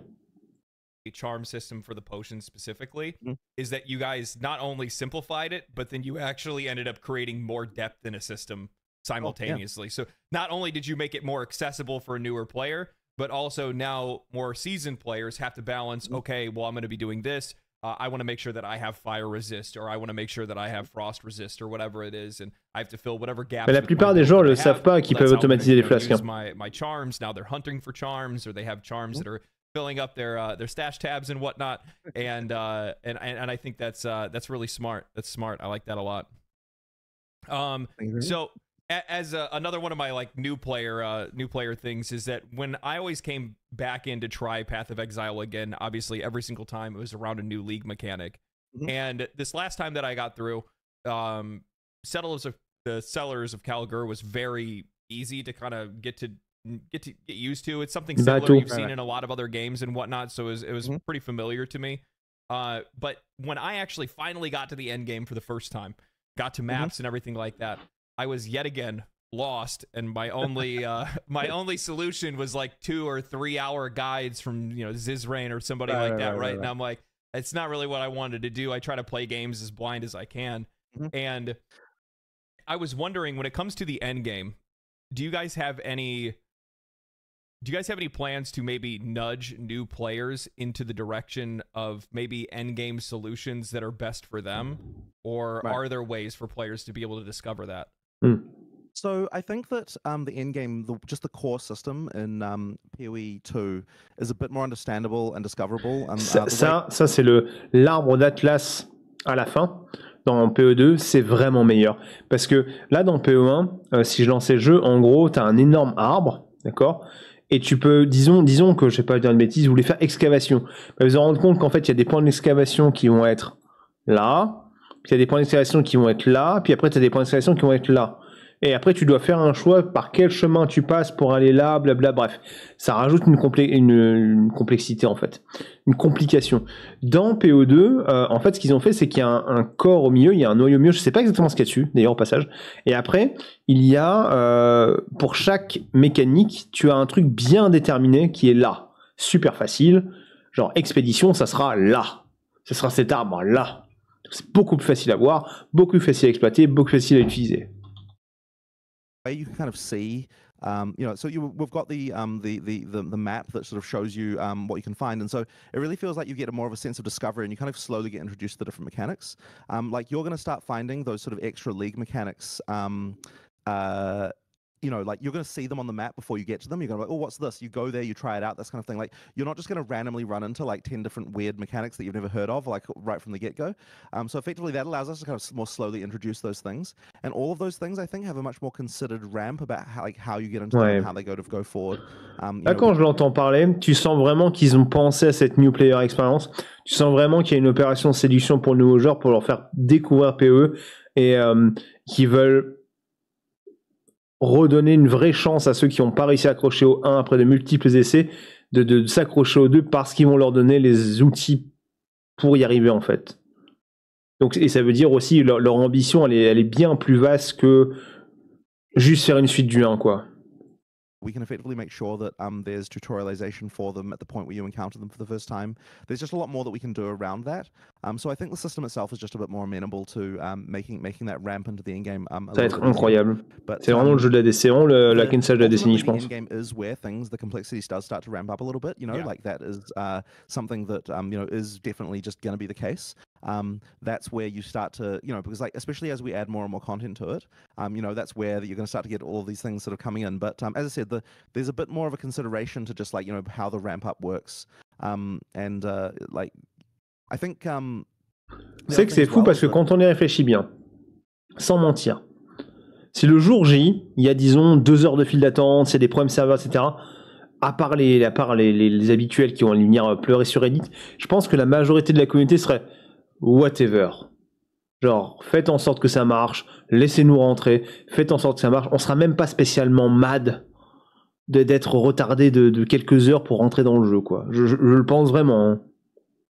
That if you just want to concentrate on one mechanic as well, that's something that you can do very easily in PoE2. You can do that in PoE1 as well, yeah. But like the way that you do that, I think, is a little bit more obvious in PoE2 as well, with the way we've got the tablets and the towers and stuff like that. Like I think that the notion of like, okay, I'm gonna just do breaches and I'm gonna like try and seek this out, I think that's a bit more obvious too. So and then also the progression systems for all of them with the different trees, that kind of also I think just splits the complexity out from it, into separate areas. So you don't have to like worry too much about the ones that you're not doing right now. So I think that sort of helps as well. So I'm hoping that will improve things. But I must say that the end game is where we've had the least amount of closed beta testing stuff done. Yeah. It's only recently that we've able to get people testing that at all, and so that means that we've got the least information about how new players react to that. That I think is going to be something that we'll find out more as we as we go into early access. Honestly, like it's a sort of it's very hard to get people in like a 1-week beta test to be able to get all the way to end game and like engage with that. And the people who get there are going to be most hardcore users anyway. So there's like that'll be very interesting to see how new users react to that end game system. Yeah, for the end game stuff, at least what I saw from like the presentations and whatnot, I'll immediately say I think the map system in general is like light years ahead of what it is for PoE1. It's so much more like easy to read and understand and see what's going on. Le lancement il est à 20h. In Path of Exile 1. Le 6. And especially like the more like simplified skill tree for the maps as well. I think that helps out quite a lot. So Path of Exile seasons have always seen a lot of players come back. It seems that it's always an actual event, momentous occasion. There's a ton of people that file in. You got a bunch of people streaming it on Twitch. What do you guys think is the key to maintaining that long-term engagement that you guys see with Path of Exile? So I think there's a few elements. So one of them is the thing that I already mentioned before about the full economic reset being really important. But the next one is as well is that our just general view on maintaining a game, and I think this is something that the industry is more generally coming towards now, but only in the more recent years, is coming to the understanding that you don't want to keep players around forever. You want to give players a good experience that they're going to enjoy for, like a few weeks, a month, maybe 6 weeks, something like that, like some amount of time that's like bounded. And then you're happy to see them go to play other things, and then not in the knowledge that they're going to come back again later. Like you don't have to hang on to players forever, and I think that mindset is something we've had for. Ça, en gros, ça pointe du doigt un petit peu justement les événements de mi-saison, les choses qui essayent d'accrocher les joueurs pendant plus de temps qu'ils ne devraient l'être. Une fois que les gens ils ont fait le tour de ta saison, bah tu les laisses partir et ils reviendront quand tu vas leur présenter une saison qui sera cool en fait. Long time. It's something that just I think just much better for the long term. Like there was a period when the MMOs were big where it's like everyone was trying to like hang on to players for the longest amount of time. They were all subscription models, so it was like the interest was keeping people around forever. And I think we all takes a while for that kind of it takes a while for that mindset to kind of go away. And it's sort of very interesting to see as well that and this is kind of a weird maybe a weird connection, but in the mobile world, for some reason, I feel like they still treat players very much this way, that it's all about, they want to try and keep players forever. And as I said, I think that it's kind of something that is ultimately self-defeating because players will just burn out. Like you really would much rather give them a satisfying experience than like, okay, you know what, I'm done with this, but I'm going to come back again later. So I mean, that's like one really important thing, I think, for sure. So do you guys think that your monetization has something to do with that? Because like you guys have a very like player-first approach to your monetization. You guys are, I mean, especially in the like free-to-play realm, you guys are, a rare breed to say the least. How much of an impact do you think that has on it? I mean, I definitely think that comes a lot to sort of player trust, you know, like by not being aggressive with monetization, by making sure that we, you know, everyone, what we do feels fair. I think that it just means that, you know, players trust us and they're much more likely to spend money just on the idea that, you know, I'm supporting the game that I'm enjoying playing. Merci. C'est exactement ce que je fais. C'est exactement comme ça que je dépense mon argent sur PoE. Reduce our monetization significantly beyond what we're doing now, but we wouldn't enjoy doing those things. And I think that ultimately be self-defeating. So you know, it's much better to just do what we do.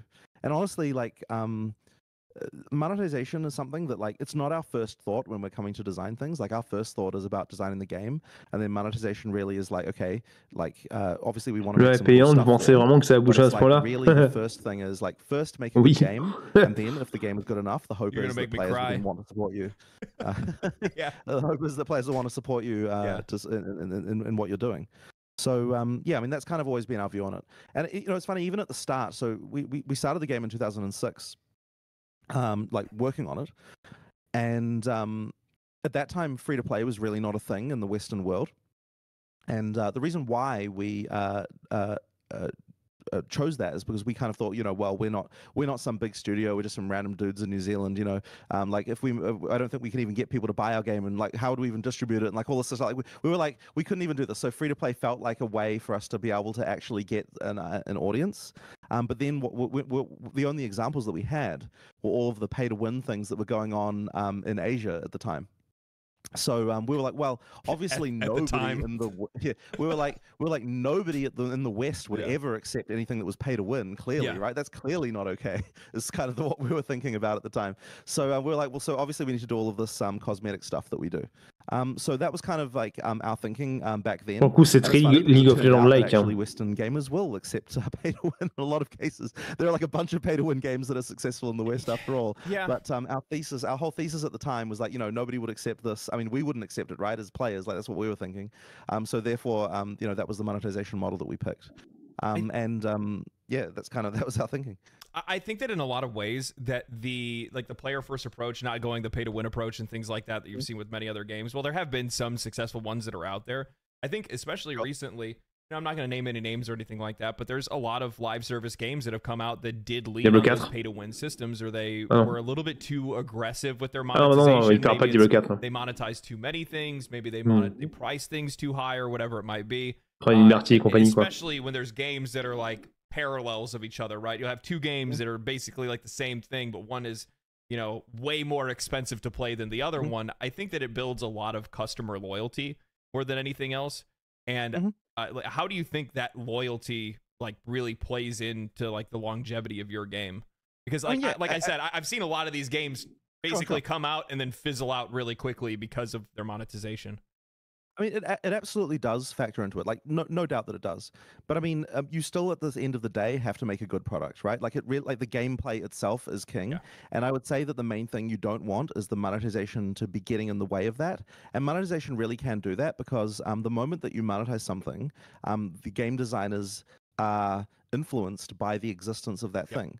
Like if you're selling a certain thing, like even if you don't even realize that you're doing it, you're going to be making game design decisions around making it so that people actually, you know. En gros, ce qu'il dit, c'est que quand tu introduis du pay to win, ce qui va se passer, c'est que en termes de game design, que tu le consciemment ou pas, le game design va tourner autour du fait que cet objet que tu as vendu, que ce pay to win existe en fait.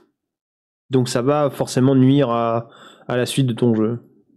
I think battle passes are probably the best example of that, where they like they're curbing all of the gameplay around how you progress a battle pass and things like that. Right.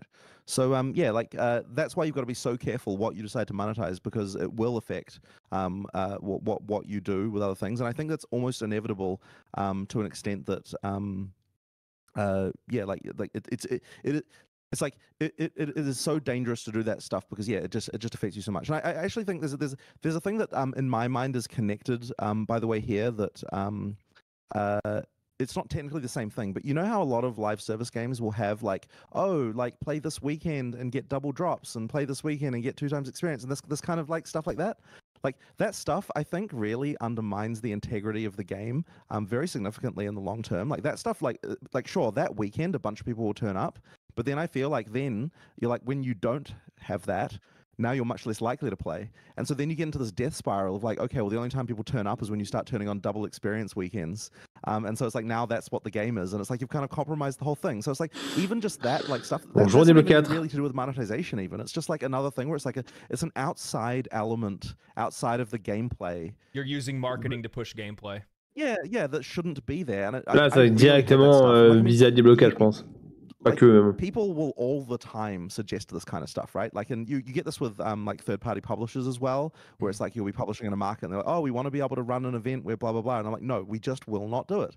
Like in the long term, it just breaks things. Like, and they'll say, look, when we do it in this game, we get so much more players, and it's like, well, yeah, you do that weekend, but you know, like it's événement d'Halloween, événement de Noël. Do that stuff, and like I think après, quand c'est bien fait, ça peut être cool. Another one of those things that in the long term, I think is much better for the health of the game. I think that like generosity is always a good thing to have in games, and maybe it's not like double XP weekends or anything like that, because obviously I wholeheartedly agree with you that it has a negative impact more than a positive impact in a lot of cases. You know, I brought up like Warframe like earlier. Every single day you log into Warframe, there's a reward that you get, no matter I think how long you play the game, and sometimes that reward could be like a 75% off of the you know, premium currency for the game or something like that. So players always feel rewarded for logging in all the time. So, you know, I think there's different ways to go about it, but yeah, for sure, that's it's definitely not the way. You know, one thing that I definitely wanted to make sure to bring up as well is I'll be real, the carrying over all microtransactions from PoE1 to PoE2 is unheard of. It is most companies would probably see this as an opportunity to be able to double dip, to be able to, you know, have their existing audience pay for all new things all over again, start over fresh, in an entirely different microtransaction ecosystem. What was your guys' motivation to, une question, ça. you know, what a lot of companies... Il lui pose la question de pourquoi est-ce qu'ils ont fait en sorte que tout ce qu'on avait sur PoE1, on le récupère sur PoE2. C'est quoi l'idée derrière, en fait? As throw away all that money. Plutôt que de faire d'argent. So I think there's like 3 or maybe even 4 sort of things going on here. So one of them is having started from a position of this is an expansion to Path of Exile 1 certainly was part of the like part of the initial sort of thinking there. But the other thing as well is that okay, so let's think about sequels to live service games that have existed. Now, every time that people have done sequels to live service games, and there's not like that many of them. No. A lot of the time, the sequels end up doing worse than the original game, and you have to go back a little bit for some of these. But effectively, like it's not always the case that the sequels do better. But what had been the case before for all the sequels to live service games was that the original game effectively took a back seat and no longer received any development, and effectively, you know, was dead. And we're like, well, why do that, right? Like, why do that when we have something that there is an audience for that people love? You're playing it today, right? So I'm like, right. So I'm like, okay, well, in order, like, when you're a game designer, you think a lot in terms of incentives, right? It's like, okay, like, because like just as a general mindset as a game designer, you're like, okay, because every time you design anything, you're like, okay, what are the incentives for the player? What's this? I'm also thinking about like what are the incentives that we as a company will have, depending on how we structure this. So I'm like, okay, if we make sure that the microtransactions span across both games, that means that as a company, we will have an incentive to make sure that Path of Exile 1 continues to receive content, because we will still be getting monetization from that. Because D'accord, donc là il parle du fait que déjà il disait au début, vu que PoE2 était pensé être une extension de PoE1, ça a joué dans l'idée. Et après il disait, nous, un truc qui était un point commun à tous les séquelles d'autres jeux qui n'ont pas marché, les sequels des jeux qui n'ont pas fonctionné, ils avaient un point commun, c'est qu'ils avaient abandonné le développement de celui d'avant. Bonjour Diablo, by the way, Diablo 4, Diablo 3, Diablo 3, Diablo 2. Et donc ils disaient, eux, ils n'ont pas l'intention d'abandonner PoE1. Et du coup, vu qu'on n'a pas abandonné PoE1, et ben le fait d'avoir ces microtransactions là qui sont liées aux deux, de ce que je comprends ce qu'il va dire, de ce qu'il a commencé à dire, et ben ça va les motiver eux à continuer à travailler correctement sur le 1 en fait. On va dire ça comme ça. Is that PoE1 is still getting because PoE1 will still be getting monetization because of the fact that all that stuff goes back as well as forwards. That means that we'll always be incentivized to support it. So effectively, I want to like build into what like the company's like what the company is doing a way to incentivize us to do the right thing here. And so that's like part of the reason why we did it that way. But there's one other point as well I want to make, which is that c'est intéressant ça quand même. C'est genre c'est un petit peu pour se garder en check, de continuer à faire un développement qui est correct sur le 1. Puis en plus, il faut comprendre un truc, c'est que c'est des deux côtés. J'imagine que si tu achètes sur PoE2, tu récupères sur PoE1. Il n'y a pas de raison, n'est-ce pas? C'est-à-dire que quelqu'un qui est sur PoE2, qui joue à PoE2, qui achète des tables sur PoE2, il va sur PoE1, il a récupéré les tables aussi. Donc tu peux imaginer cette boucle entre les deux jeux au bout d'un moment. You do run a live service game, you kind of realize that like the stuff, I mean, look, the stuff that's selling is the new stuff. And I don't think that like reselling a bunch of stuff from the past to everyone again is necessarily even going to make that much money anyway. It's like, sure, I mean, there's stash tabs and stuff, and that would have been like a short-term injection of cash probably if we'd done that. But really, in the long term, there's two things that are going to give us more money. One of them is like, you know, getting new players. And those new players won't have paid us any money before, so they've got nothing to carry over. And the second thing is, you know, keeping people interested in playing the game over and over again through all the different leagues, and thus, you know, buying supporter packs through each of those times as well. And people having all their old stuff carry over really doesn't matter for those things, right? Like if our goal is long-term success of PoE2 and 1, then... Ouais, là il y a un truc intéressant, il dit, bon, admettons qu'on ait mis ça... qu'on ait fait comme ça, ok, on aurait une injection de thunes, d'un coup c'est très bien, mais sur le long terme, ce qui compte, c'est que les joueurs continuent à jouer les ligues, et qu'à mesure qu'ils jouent les ligues, achètent de temps en temps ou achètent les supporter packs, et c'est ça qui va nous donner de l'argent de manière régulière, qui sera injecté dans le jeu. Et c'est exactement comme ça que j'ai consommé PoE pendant toutes ces années d'ailleurs. Hein. Quand il y a une ligue que je faisais qui m'intéressait, ou alors que j'étais content d'avoir fait, je payais le supporter pack juste parce que j'avais passé un bon moment en fait. Et c'est oui, je comprends en fait ils ont vraiment une logique de long terme et pas de short terme en fait. En gros, ils veulent bien de notre argent mais pas n'importe comment. Bah ouais. Bien, bonjour Diablo 4. Bordel de merde. You know, we can make this, and I don't think it should really hurt us at all in the long term. So I think just like for several reasons, it was the right move to do, and obviously players, you know, are very happy about it as well.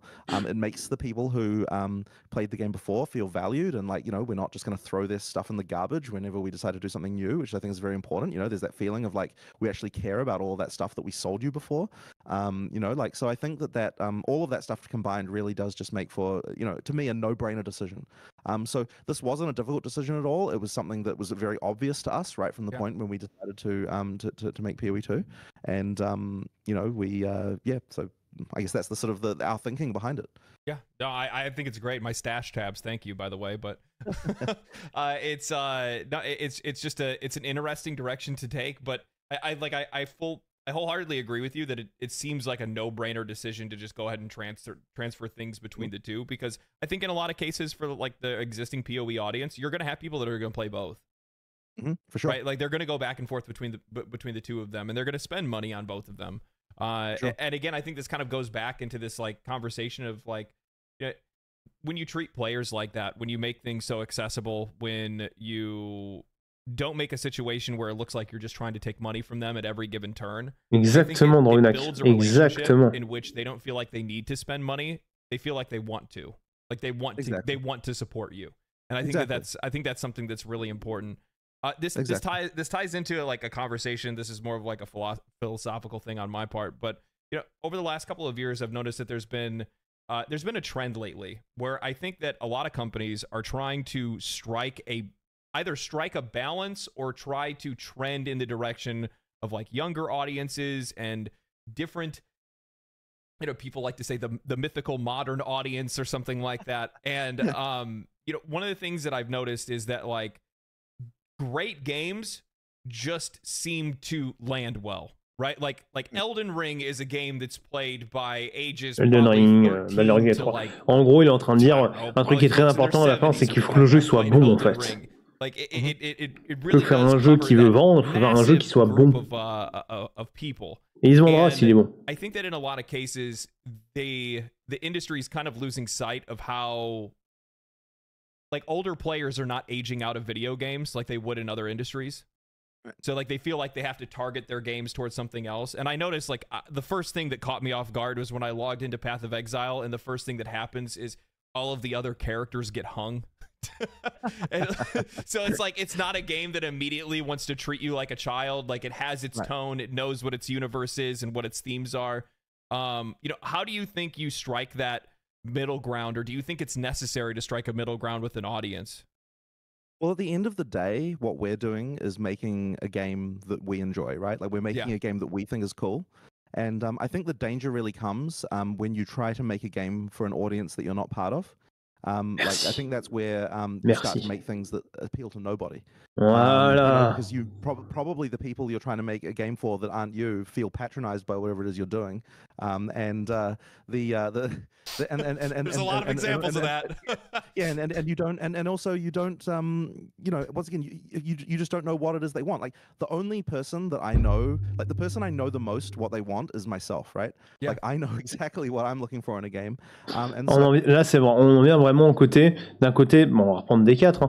D4, ils sont en mode, on vous a écouté, ils sont limite en mode à nous angler, genre, mais c'est parce qu'on vous écoute que le jeu il stagne, gna gna gna gna gna. Et PE qui dit, on a une idée, on va la faire, et ceux qui aiment bien, bah, nous suivent, et puis ceux qui ne nous aiment pas, bah, ils vont sur D4, quoi, ou ils vont sur un autre jeu. Et en gros, ils disent sans le dire la phrase, le premier mime littéralement de Diablo 4 qui dit We have a vision. Alors, très très mal vieilli celle-là. C'était quand même une phrase du premier talk de Diablo 4. Hein. Nous avons une vision pour l'avenir. Ouais. Donc ça très très mal vieilli. Bah, eux, ils ont vraiment une vision de leur jeu. Et ils font un jeu que eux pensent bon, selon leur goût. Et je dis pas qu'ils écoutent pas la communauté, mais ils sont pas en mode dépendant de ce que va penser de la communauté complètement pour leurs idées. Genre, typiquement, c'est la preuve, c'est la campagne.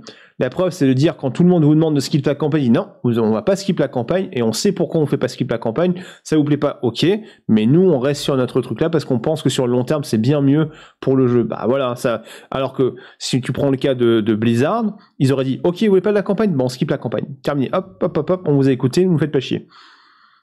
Après, on peut discuter, est-ce que c'est bien, pas bien, je m'en fous de ça. Mais dans l'idée, ils ont une idée, ils vont au bout de leur idée, et puis c'est tout. En fait, s'ils pensent que c'est vraiment la meilleure idée, ben ils l'appliquent. Ils attendent pas que Jean-Michel du 47 lui dise « Non, mais je ne vais pas faire la campagne. » Oh, bah d'accord, Jean-Michel, tu feras pas la campagne alors. So, and also, like, a lot of, you know, the people on the team as well, like, you know, like, the people on the development team really need to like what it is they're making. So, as I said, we're making a game for ourselves primarily, and I think if we do that, that we will find an audience of people who are like us, who enjoy this kind of thing. And yeah, we do enjoy, you know, like darker themes and like doing, you know, like fun stuff. Like, just honestly, it's just really fun to do that stuff. Ouais, j'aime bien. C'est ce qui a eu lieu d'ailleurs au D4 au départ, t'avais pas le choix. Oui, et ils ont craqué. Ils ont craqué, parce qu'à partir du moment où ils ont fait le méga nerf avant le début de la saison 1, là, que tout le monde a chouiné pour rien, et qu'ils ont dit « Ok, désolé, on va plus jamais rien nerf », c'était fini à partir de là. On pourrait discuter du moment où ils ont appliqué les nerfs, ok, qui était horrible, ok. Mais ils auraient dû tenir en disant « Les gens, c'est bon pour le jeu, point, en fait. On va pas, si on pense qu'il fallait le faire, on le fera. Parce que c'est bien sur le long terme pour notre jeu. » Et ben non, eux, ils sont en mode « Non, mais les gens, on va vous caresser dans le sens du poil. » Même si on sait que ça va défoncer le jeu, on ne nerfera plus les trucs. Et ça arrive. Ça, ce qui s'est passé là sur la saison 6 avec le Spiritborn, c'est directement l'héritage de ce qui s'est passé au début de la saison 1 où ils ont fait un nerf que tout le monde a gueulé, que toutes les chouineuses ont gueulé. Ils ont dit ok, bon, on nerfera plus jamais pendant l'essai. Non mais oh, ça vient de là. Hein. Je veux dire, le point de départ, il est là. Hein. Le point de départ, c'est leur choix au début de la saison 1 de céder à la pression, guillemets, parce que la gueule de la pression, à la pression appliquée par une communauté qui disait non mais on veut pas que nos jouets soient cassés. À un moment donné, si eux ils savaient que c'était la bonne chose à faire, faites-le. Artists have when they're tellement énervant, like tellement agaçant. More extreme, like you probably, I guess you probably didn't. Oh no, we did. We show you in that presentation the Black Chambers that has all the crazy body horror stuff, and it's like they had so much fun. Just like, oh yeah, what do we get this guy? Just like pull his intestines around a crate, like around a gear train, like like stuff like that. They're just like and like slicing the guy in half vertically. The minute I saw like the cheese grater machine, I was like, thank God. So it's like there's a smile on the artist's face when they're designing stuff like that. So it's like, and if they're enjoying it, then the players will enjoy it. So you know, like I think that's really what it comes down to. Just, you know, target yourself, like make stuff that you think is cool, and then so long as there's enough other people like you out there, then you'll get a big audience. Yeah. Okay. Let's see here. T'as une idée, tu la penses bonne, tu développes ton idée, parce que si toi, tu te dis que si toi ça te plaît, ça va pas plaire qu'à toi, quoi. So, obviously, long-standing game. There's a lot of narrative and story elements from Path of Exile 1, a lot of world building that's very pivotal to this game. It's picking up off of the events of Path of Exile, obviously. How do you guys approach storytelling and in a way to keep players invested, but also, you know, with Path of Exile 2 coming out, how are you guys going to, you know, onboard those new players that maybe won't go play Path of Exile 1? So as a starting point, like you really can play through PoE2 and understand the story without knowing anything about PoE1. Like it is the same world. There are going to be some characters to repeat, that kind of thing. Like if you played PoE1, you know, there's a lot of stuff there for you. But we do have to make sure that the story is kind of feels engaging to someone who just didn't experience it before. I think one of the things that's really interesting with storytelling in an action RPG is that you have to be really careful not to be overbearing. Like there are cases where like Je rebondis là-dessus parce que c'est un sujet qu'on va aborder, je pense, demain avec Talion et Resitop. Demain à 20h30, hein, d'ailleurs. Il y a une vidéo qui est sortie aujourd'hui de Rob et qui dit, vous savez, c'est les vidéos de Rob avec le build qui one-shot, le build de la mort qui tue. Alors, vraiment, typiquement, la vignette de base des vidéos de Rob dans Diablo 4. Il s'est fait à moitié incendier dans les commentaires parce que les gens qui ont joué à PoE, ils savent très bien que des builds qui one-shot, même si one-shot là, ça va pas durer plus de 2 jours, plus de 24 heures en fait. Dès que GG va le voir, ton build qui one-shot, je sais pas quoi, même si c'est vrai, ça durera pas. Donc déjà, preview pour demain, les vignettes putaclic, ça ne sert à rien dans PoE, ça ne tiendra pas en fait. Ils ne laisseront pas faire. D'accord, donc arrêtez de cliquer parce que il faut faire comprendre. J'espère vraiment que la commu va le comprendre et que il faut pas se faire bait en fait. Hein. We expect people to play through the game lots of times, right?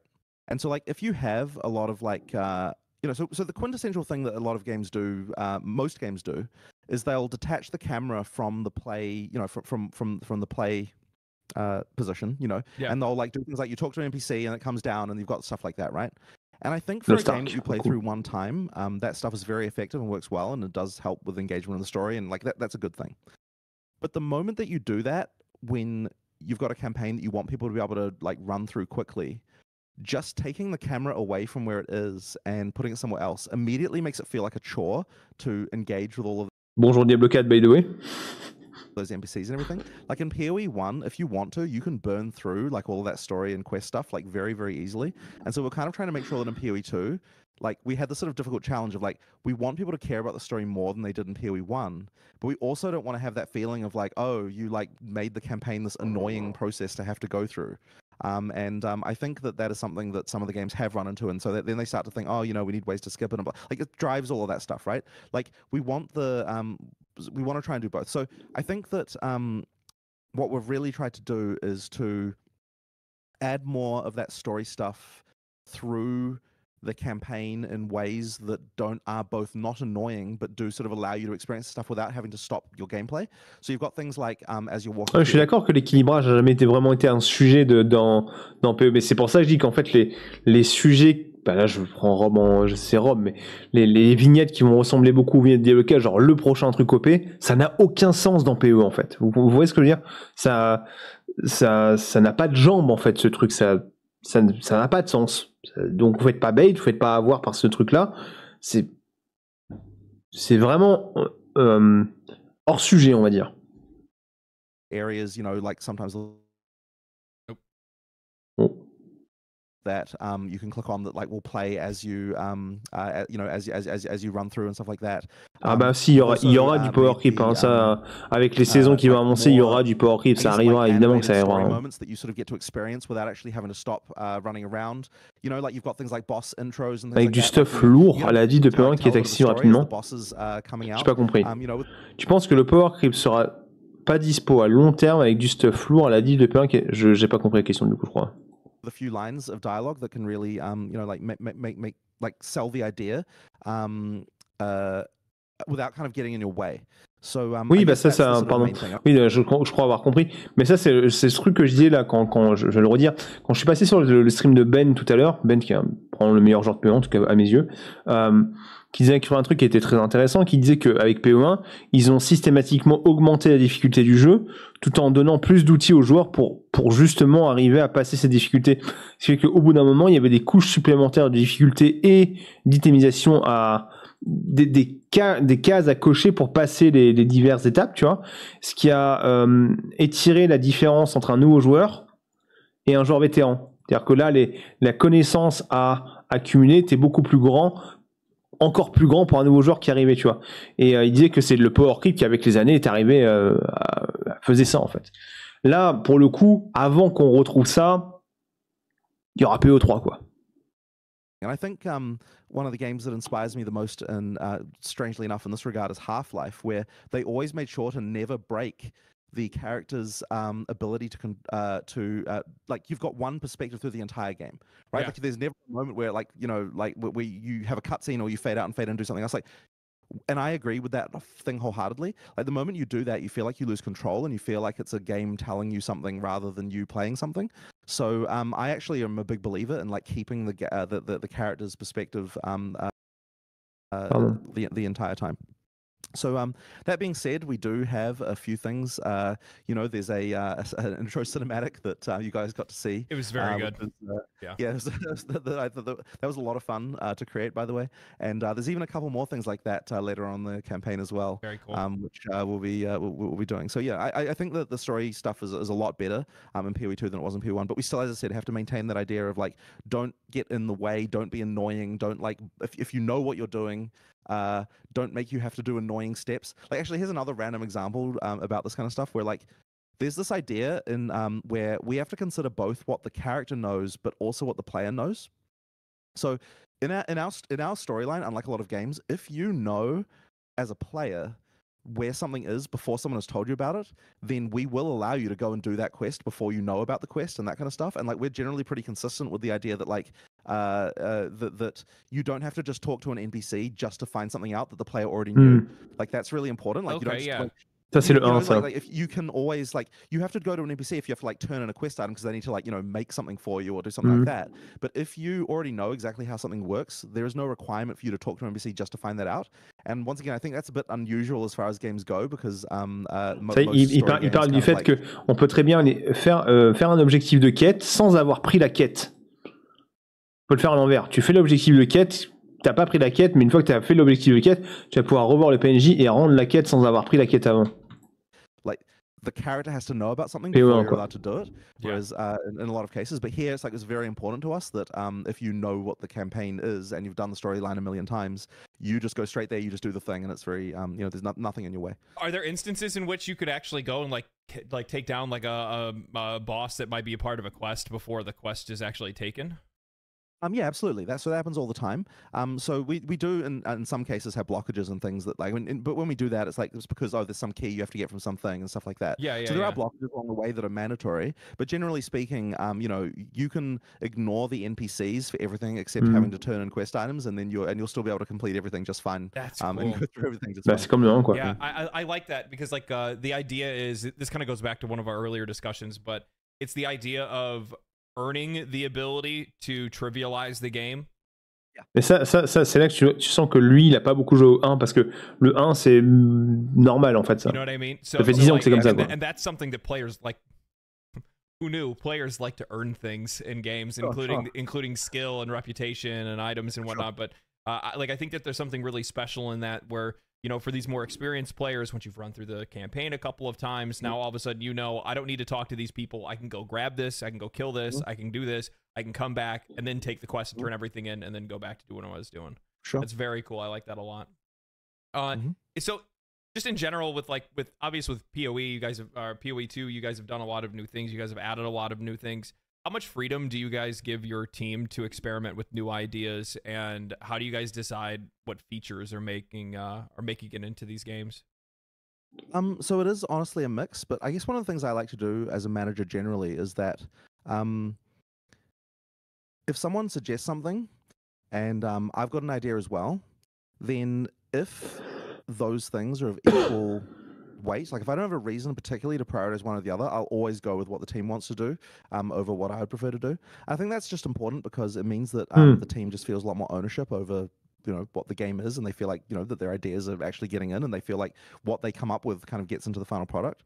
So like it's interesting being a game director because you've kind of got this mix of tyranny but also democracy in terms of like you obviously have to make sure that the game is going in the direction, like I'm not going to do anything in the game that is something that I wouldn't like, but at the same time, if I'm ambivalent towards something but another team member is really passionate about it, then it's absolutely something that I think that they should be allowed to do because it'll make them much happier. And I think also the passion of the person making the product goes through a lot in the final result.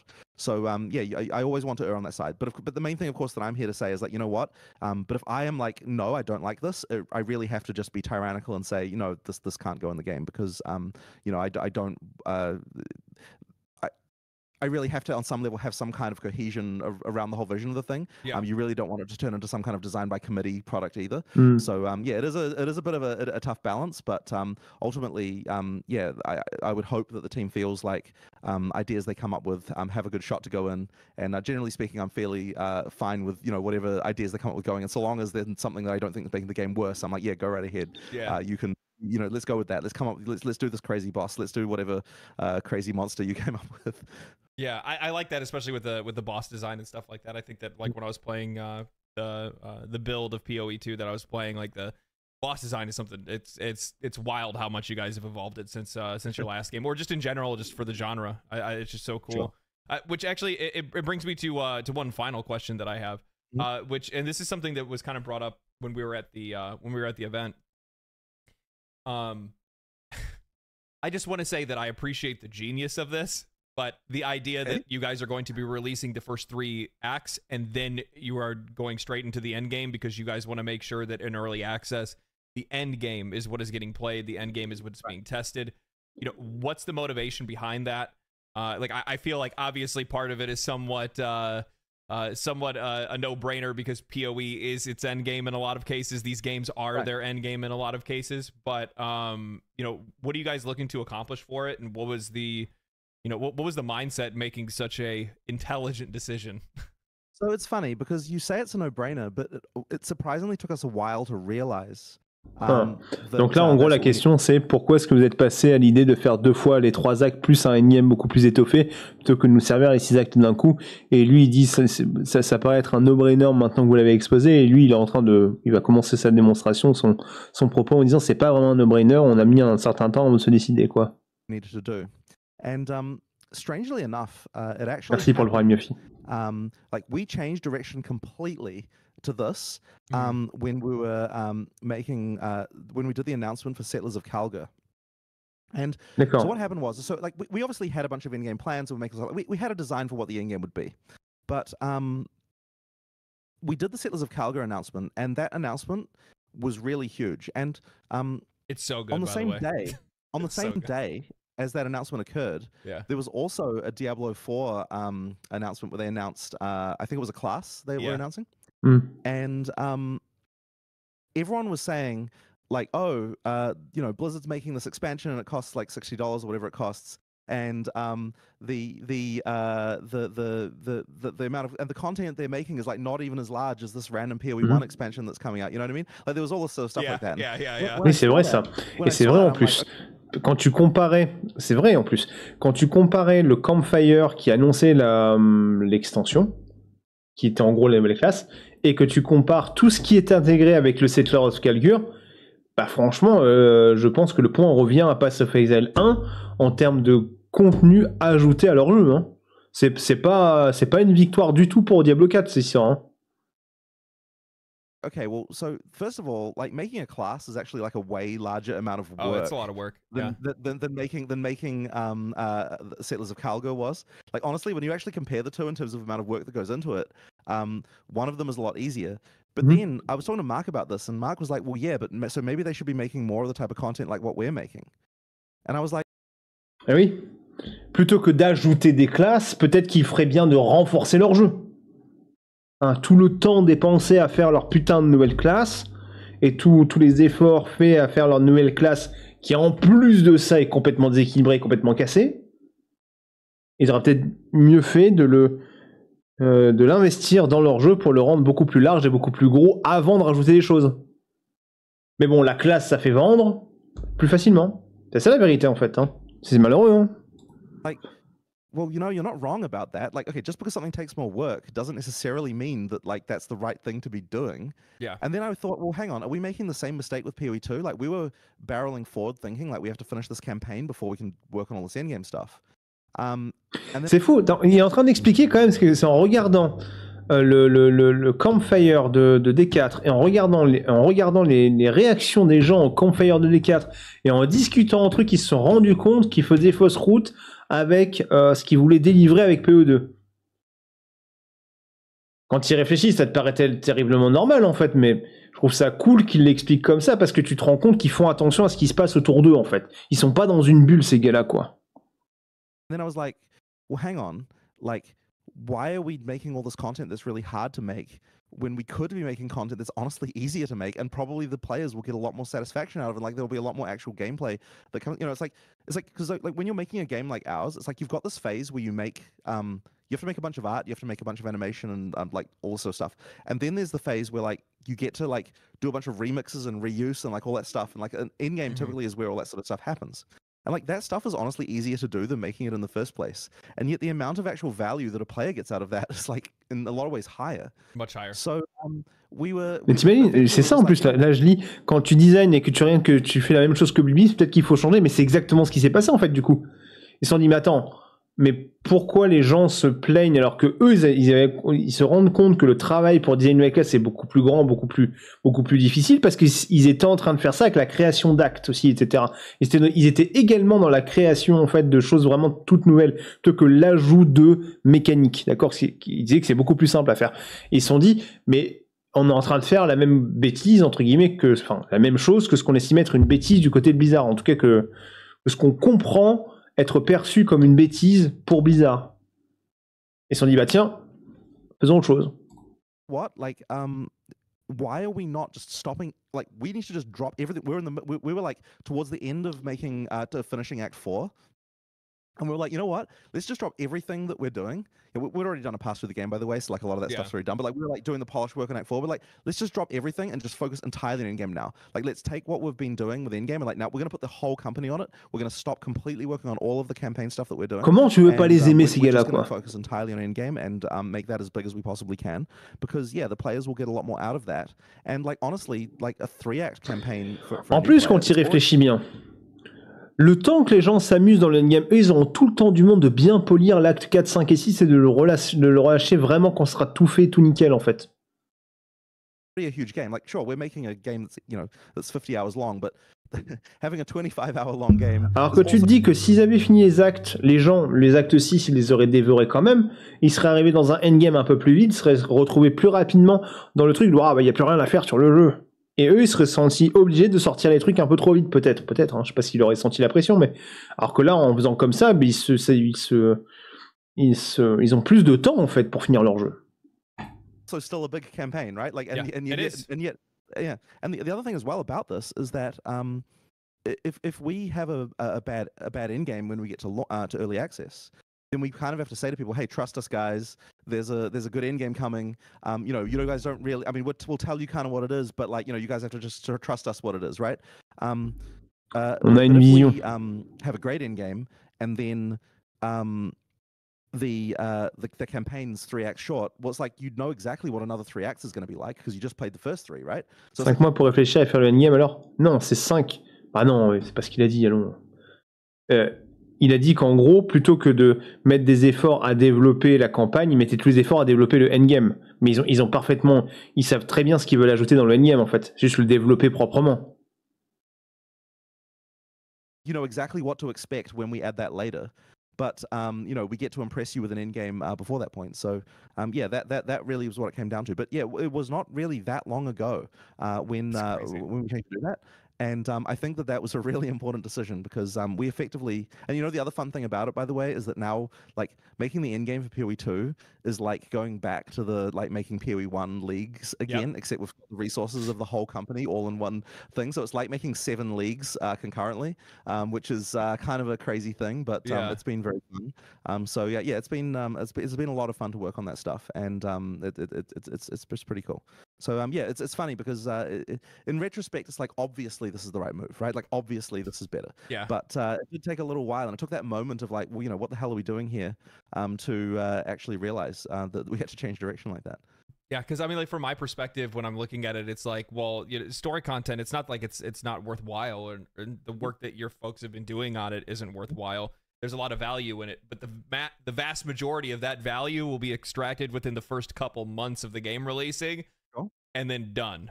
Whereas like Endgame is the reason why people keep coming back to the game over and over and over again. But also a lot of the value that we get from making that stuff is that we then get to use it to remix it to make it an endgame. And so like the endgame maps that we were showing, like all of them look like unique areas, but all of them are just like done by just like we've got so many assets through the campaign of the game that we can take and then turn into maps. Like when people are making new maps, it really only takes a few days to turn around a new one, because like in-game maps I'm talking about, because in terms of the environment, I mean, because they just take a bunch of existing stuff and they're putting it back together. And it's like you'd be surprised how different you can make areas feel than campaign areas by changing remixing a few different tile sets together, doing some changing the color of things, changing the lighting settings and all that sort of stuff, and suddenly you've got an area that just doesn't feel like anything else you've done. And then you make a few specific bespoke tiles to kind of make to add like a specific theme to the area, and then you've got a new map. And it's like we can do that stuff so quickly, and it really makes the end game feel gigantic. There's just all sorts of shit in there that there's so many maps and like interesting things to find, and the last benefit is that for a lot of developers, when you're making content quickly, you just feel so much more productive, and it's so much more fun to actually get stuff working. Like it's the slow grind that kind of wears on you over the years, but the whole just like, oh man, we're just like making maps left and right, we're like turning out all these systems, like it just feels great to do. So yeah, I would imagine, especially because like I mean you got to think, I mean you already do think, but with you guys been working on Path of Exile 1 for so long, it's like going back to their regular grind when you're just going to make the end game content, right? It's like, oh, we were already doing this. So that's cool. That's cool, man. I'm looking forward to it. I know a lot of people are looking forward to it. I think that it's going to be a c'est pas mal. Voilà, c'est l'outro, ça. You would like to say. Ok. Donc ce que je retiens de ce qui a été dit là, moi il y a un truc qui m'a vraiment interpellé. Donc il explique plein de choses qui sont intéressantes sur la vision du jeu, sur comment ils sont arrivés là, sur leur mentalité derrière, beaucoup de choses qui me plaisent d'ailleurs. Mais le truc qui peut être directement pris en conseil pour PoE2, c'est ce qu'il a expliqué sur cette histoire où au début les gens qui testaient, ils allaient directement d'un point A à un point B, d'un point d'intérêt A à un point d'intérêt B, d'accord? Et en fait le truc c'est que ils pensaient que ça c'était dur, que ça c'était très compliqué. Mais le problème, c'est qu'ils n'avaient pas fait les arborescences et les side quests à côté. Et ces side quests et ces boss, ces zones à côté, permettaient de gagner pas mal de puissance pour battre ce point B. Donc en gros, tu as également une notion de skill, c'est-à-dire que selon ton skill personnel, selon, j'imagine, le build ou les skills que tu as choisis, tu vas avoir besoin de plus ou moins de side quests pour battre facilement ce point d'intérêt. Et ça sera pareil tout le long du jeu, j'imagine. Vous voyez ce que je veux dire?